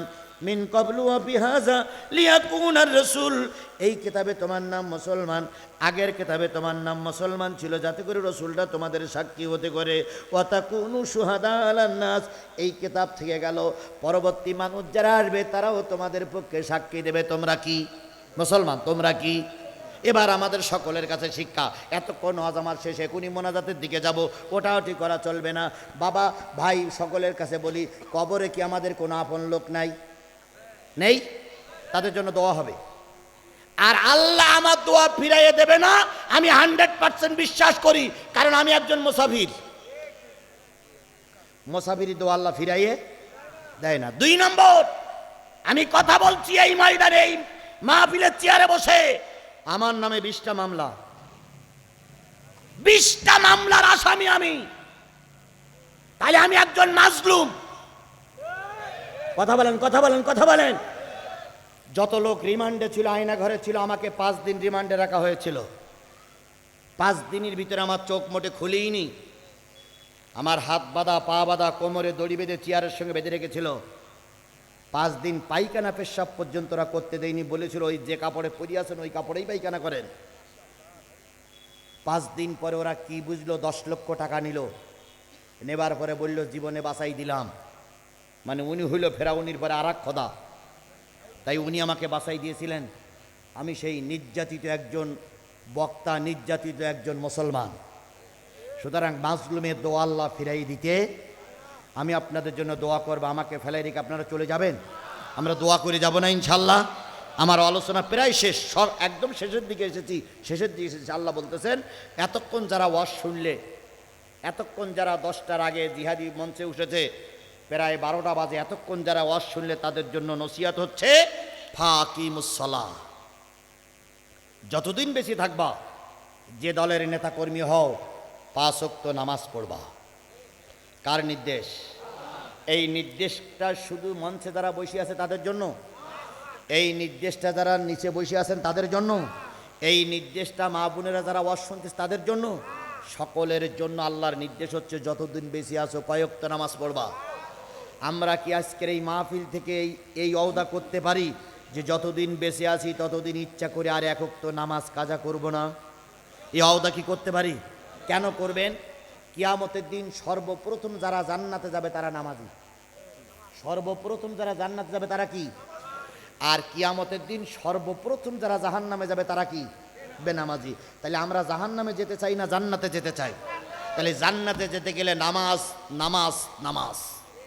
তাহলে আজকের এই বিশাল কাফেলার কাছে এই ওয়াদা কি করতে পারি যে যতদিন বেশি আছি নামাজ কাজা করব না? কারা কারা রাজি আছেন যে নামাজ পড়বেন, নামাজের পক্ষে থাকবেন? আল্লাহর হাত উঁচু করে দেখান। আল্লাহ এই হাতগুলোরে দিনের খাতিরে কবুল করুক। আরও জোরে বলেন আমিন। ভাই, আপনি যদি নামাজ পড়েন, আমি যদি নামাজ পড়ি, আল্লাহর লাভ হবে। আর আমি যদি নামাজ না পড়ি, আমি যদি বেনামাজি হই, তাহলে ক্ষতিটা কার হবে? আমারই হবে। এই জন্য সকলের পায়ে ধরে মুসাফের মানুষ দোয়া করে গেলাম, যতদিন বেঁচে আছি আর নামাজ কাজা করব। আল্লাহ বলেন ফাকিমুসসালাম ওয়া আতুজ যাকাত, যাকাত পয়সা বেশি হলে যাকাত দাও। ওয়া আতাসিমু বিল্লাহ, আর সকলে একত্রিত হয়ে আল্লাহর কোরআনের আইন চালু করে দাও। ওয়াতাসিমু বিহাবলিল্লাহ বিল্লাহ, আল্লাহর রশিকে সবাই মিলে ধরো, তাহলে আগামীতে আমরা সবাই কোরআনের ছায়াতলে থেকে দিন কায়েমের পক্ষে থাকব। রাজি আছেন তো সবাই? আল্লাহ সবাইকে দিন কায়েমের পক্ষে কবুল করুক। আল্লাহ বলতেছেন হুয়া মাওলাকুম, তিনি তোমাদের মাওলা। ফানেমাল মাওলা, জেনে রাখো তিনি তোমাদের অনেক বড় দয়াকারী মাওলা। ফানেমান নাসির, বিপদে পড়লে তিনি তোমাদের সাহায্য করবেন। আল্লাহ রসুল বলেছেন আফজালুল জিহাদ কালিমাতুল হক ইন্দা সুলতানুন জায়ের, সবচেয়ে বড় জিহাদ হলো জালেম শাসকের সামনে সত্য কথা বলা। কথা বলেন ঠিক না বেঠিক? এই বিগত 15টা বছর যারা জালেমের সামনে সত্য কথা বলেছে, এরাই হলো বাংলাদেশের সবচেয়ে বড় মুজাহিদ। আল্লাহ ওই মুজাহিদের সঙ্গে আমাদের সবাইকে কবুল করুক। মুহাম্মদ ইবনে মাসলামা, হয়ে গেছে মোনাজাত, সূরা ফাতিহা ইখলাস শরীফ পড়তে থাকেন, মোনাজাত হয়ে গেছে, মোনাজাত। মুহাম্মদ ইবনে মাসলামা কাব ইবনে আশরাফের নিয়ে একেবারে নিকটবর্তী হয়ে গেছে। কাব ইবনে আশরাফ বলতেছে বন্ধু তরবারি দাও। মুহাম্মদ ইবনে মাসলামা বলতেছে বন্ধু 4টে তরবারি দেব, কত টাকা দাও? 200 টাকা দাও। মুহাম্মদ ইবনে মাসলামার কথা শুনে কাব ইবনে আশরাফ পকেটের দিকে তাকায় টাকা কেবল বের করবে, আর মুহাম্মদ ইবনে মাসলামা রাসূলের গরীব সাহাবী ইশারা করেছে লাগা লাগা লাগা রে লাগা, আলকাতরা লাগা। 3জন বাঘের বাচ্চার মতন সাহাবী ছুটে আসলো। মুহাম্মদ ইবনে মাসলামা 4 জনে মিলে পৃথিবীর সবচেয়ে কুখ্যাত সন্ত্রাসী কাব ইবনে আশরাফকে তারা হত্যা করলো। রাতের অন্ধকারে তাহাজ্জুদের নামাজ পড়ে আল্লাহর নবী দোয়া করতেছে, আল্লাহ প্রতিষ্ঠিত একটা সরকার, প্রতিষ্ঠিত একটা গভর্নমেন্ট চুরি করি হোক আর ডাকাত করি হোক ক্ষমতায় আছে, তাদের মোকাবেলা করার জন্য কিছু কিছু বাচ্চারা ময়দানে নেমেছে। গরিব 4 জন সাহাবী ময়দানে গেছে। ও আমার রব, তোমার সাহায্য তাদেরকে দিয়ে সাহায্য করো। গভীর রজনীতে ফিরে আসলো 4 জন নেতৃত্ব দিয়ে। মুহাম্মদ ইবনে মাসলামার হাতে আছে কাব ইবনে আশরাফের মাথা। নবীর বাড়ির সামনে এসে বলতেছে ইয়া রাসূলুল্লাহ, নবীজি বলতেছে তোমাদের কাজ সাকসেসফুল, সুবহানাল্লাহ। মুহাম্মদ ইবনে মাসলামা বলতেছে ইয়া রাসূলুল্লাহ, আমরা কাজ সাকসেসফুল করা আপনি জানলেন কি করে? নবীজি বলতেছে তোমাদেরকে ময়দানে পাঠিয়ে আমি ঘরে বসে বসে আল্লাহর কাছে কান্নাকাটি করেছি, আল্লাহ যেন তোমাদের বিজয় বেশে ফিরাইয়া নিয়ে আসে। আজকে সমন্বয়কের যুবকেরা তোমরা ময়দানে নেমেছিলে, আমরা তাহাজ্জুদ পড়ে চোখের পানি ফেলায়ে তোমাদের জন্য মালিকের কাছে কেঁদেছি। কথা বলেন, কথা বলেন, কথা বলেন। আমরা কি ঘরে চুপ করে বসেছিলাম? আমরা ময়দানে তোমাদের নামাই দিয়ে আমরা আনন্দ দেখিনি, আমরা অবশ্যই মালিকের কাছে তোমাদের জন্য কেঁদেছি। আর তোমরা যখন দেখতেছো একের পর এক মারা যাচ্ছ, আমরা আরো কিছু লোকদেরকে তোমাদের পিছনে পাঠিয়ে দিয়েছি যেভাবে হোক। সুতরাং তোমরা ময়দানে ছিলে, আমরা দোয়া করেছি, আল্লাহ রহমত করেছে কে? মুহাম্মদ ইবনে মাসলামা যখন লাশটা নিয়ে আসলো, মাথাটা নিয়ে আসলো, নবীজি বললেন কিভাবে হত্যা করলে? এইভাবে হত্যা করেছি। আল্লাহ নবী বললেন মুহাম্মদ ইবনে মাসলামা রে, তুমি যখন কাজ করতেছিলে তোমার কাজের উপরে আল্লাহর রহমতের হাত ছিল। আজকে ওই ছোট ছোট জেলের ছেলেরা দেশ স্বাধীন করতে পারতো না যদি কার রহমত না থাকতো। তাহলে আল্লাহর রহমত করে আল্লাহ দেশ স্বাধীন করলেন, সেই আল্লাহরে ভুলে গেলে চলবে? কথা বলেন, সেই আল্লাহরে ভুলে গেলে চলবে? সুতরাং যে সমন্বয়কেরা কাজ করেছে, যত শহীদ হয়েছে সবাইকে আল্লাহ মাফ করে দিক। আগামীতে ঐক্যবদ্ধভাবে দেশের স্বাধীনতা সার্বভৌম রাখার জন্য আমরা সকলে এক প্ল্যাটফর্মে কাজ করব। এখানে জামাত বিএনপির ভিতরে কোনো দলাদলি ভেদাভেদি চলবে না, সবাই মিলেমিশে থাকতে হবে। কারা কারা মিলেমিশে থেকে দেশ স্বাধীনের জন্য কাজ করতে রাজি আছেন? 2 হাত উঁচু করে মালিকের দেখাইয়া দেন।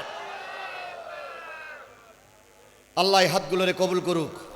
ওমা তৌফিক ইল্লা বিল্লাহ ওয়া আখিরু দাওয়ানা আনিল হামদুলিল্লাহি রাব্বিল আলামিন। ছেলেরা প্রচার করছিল।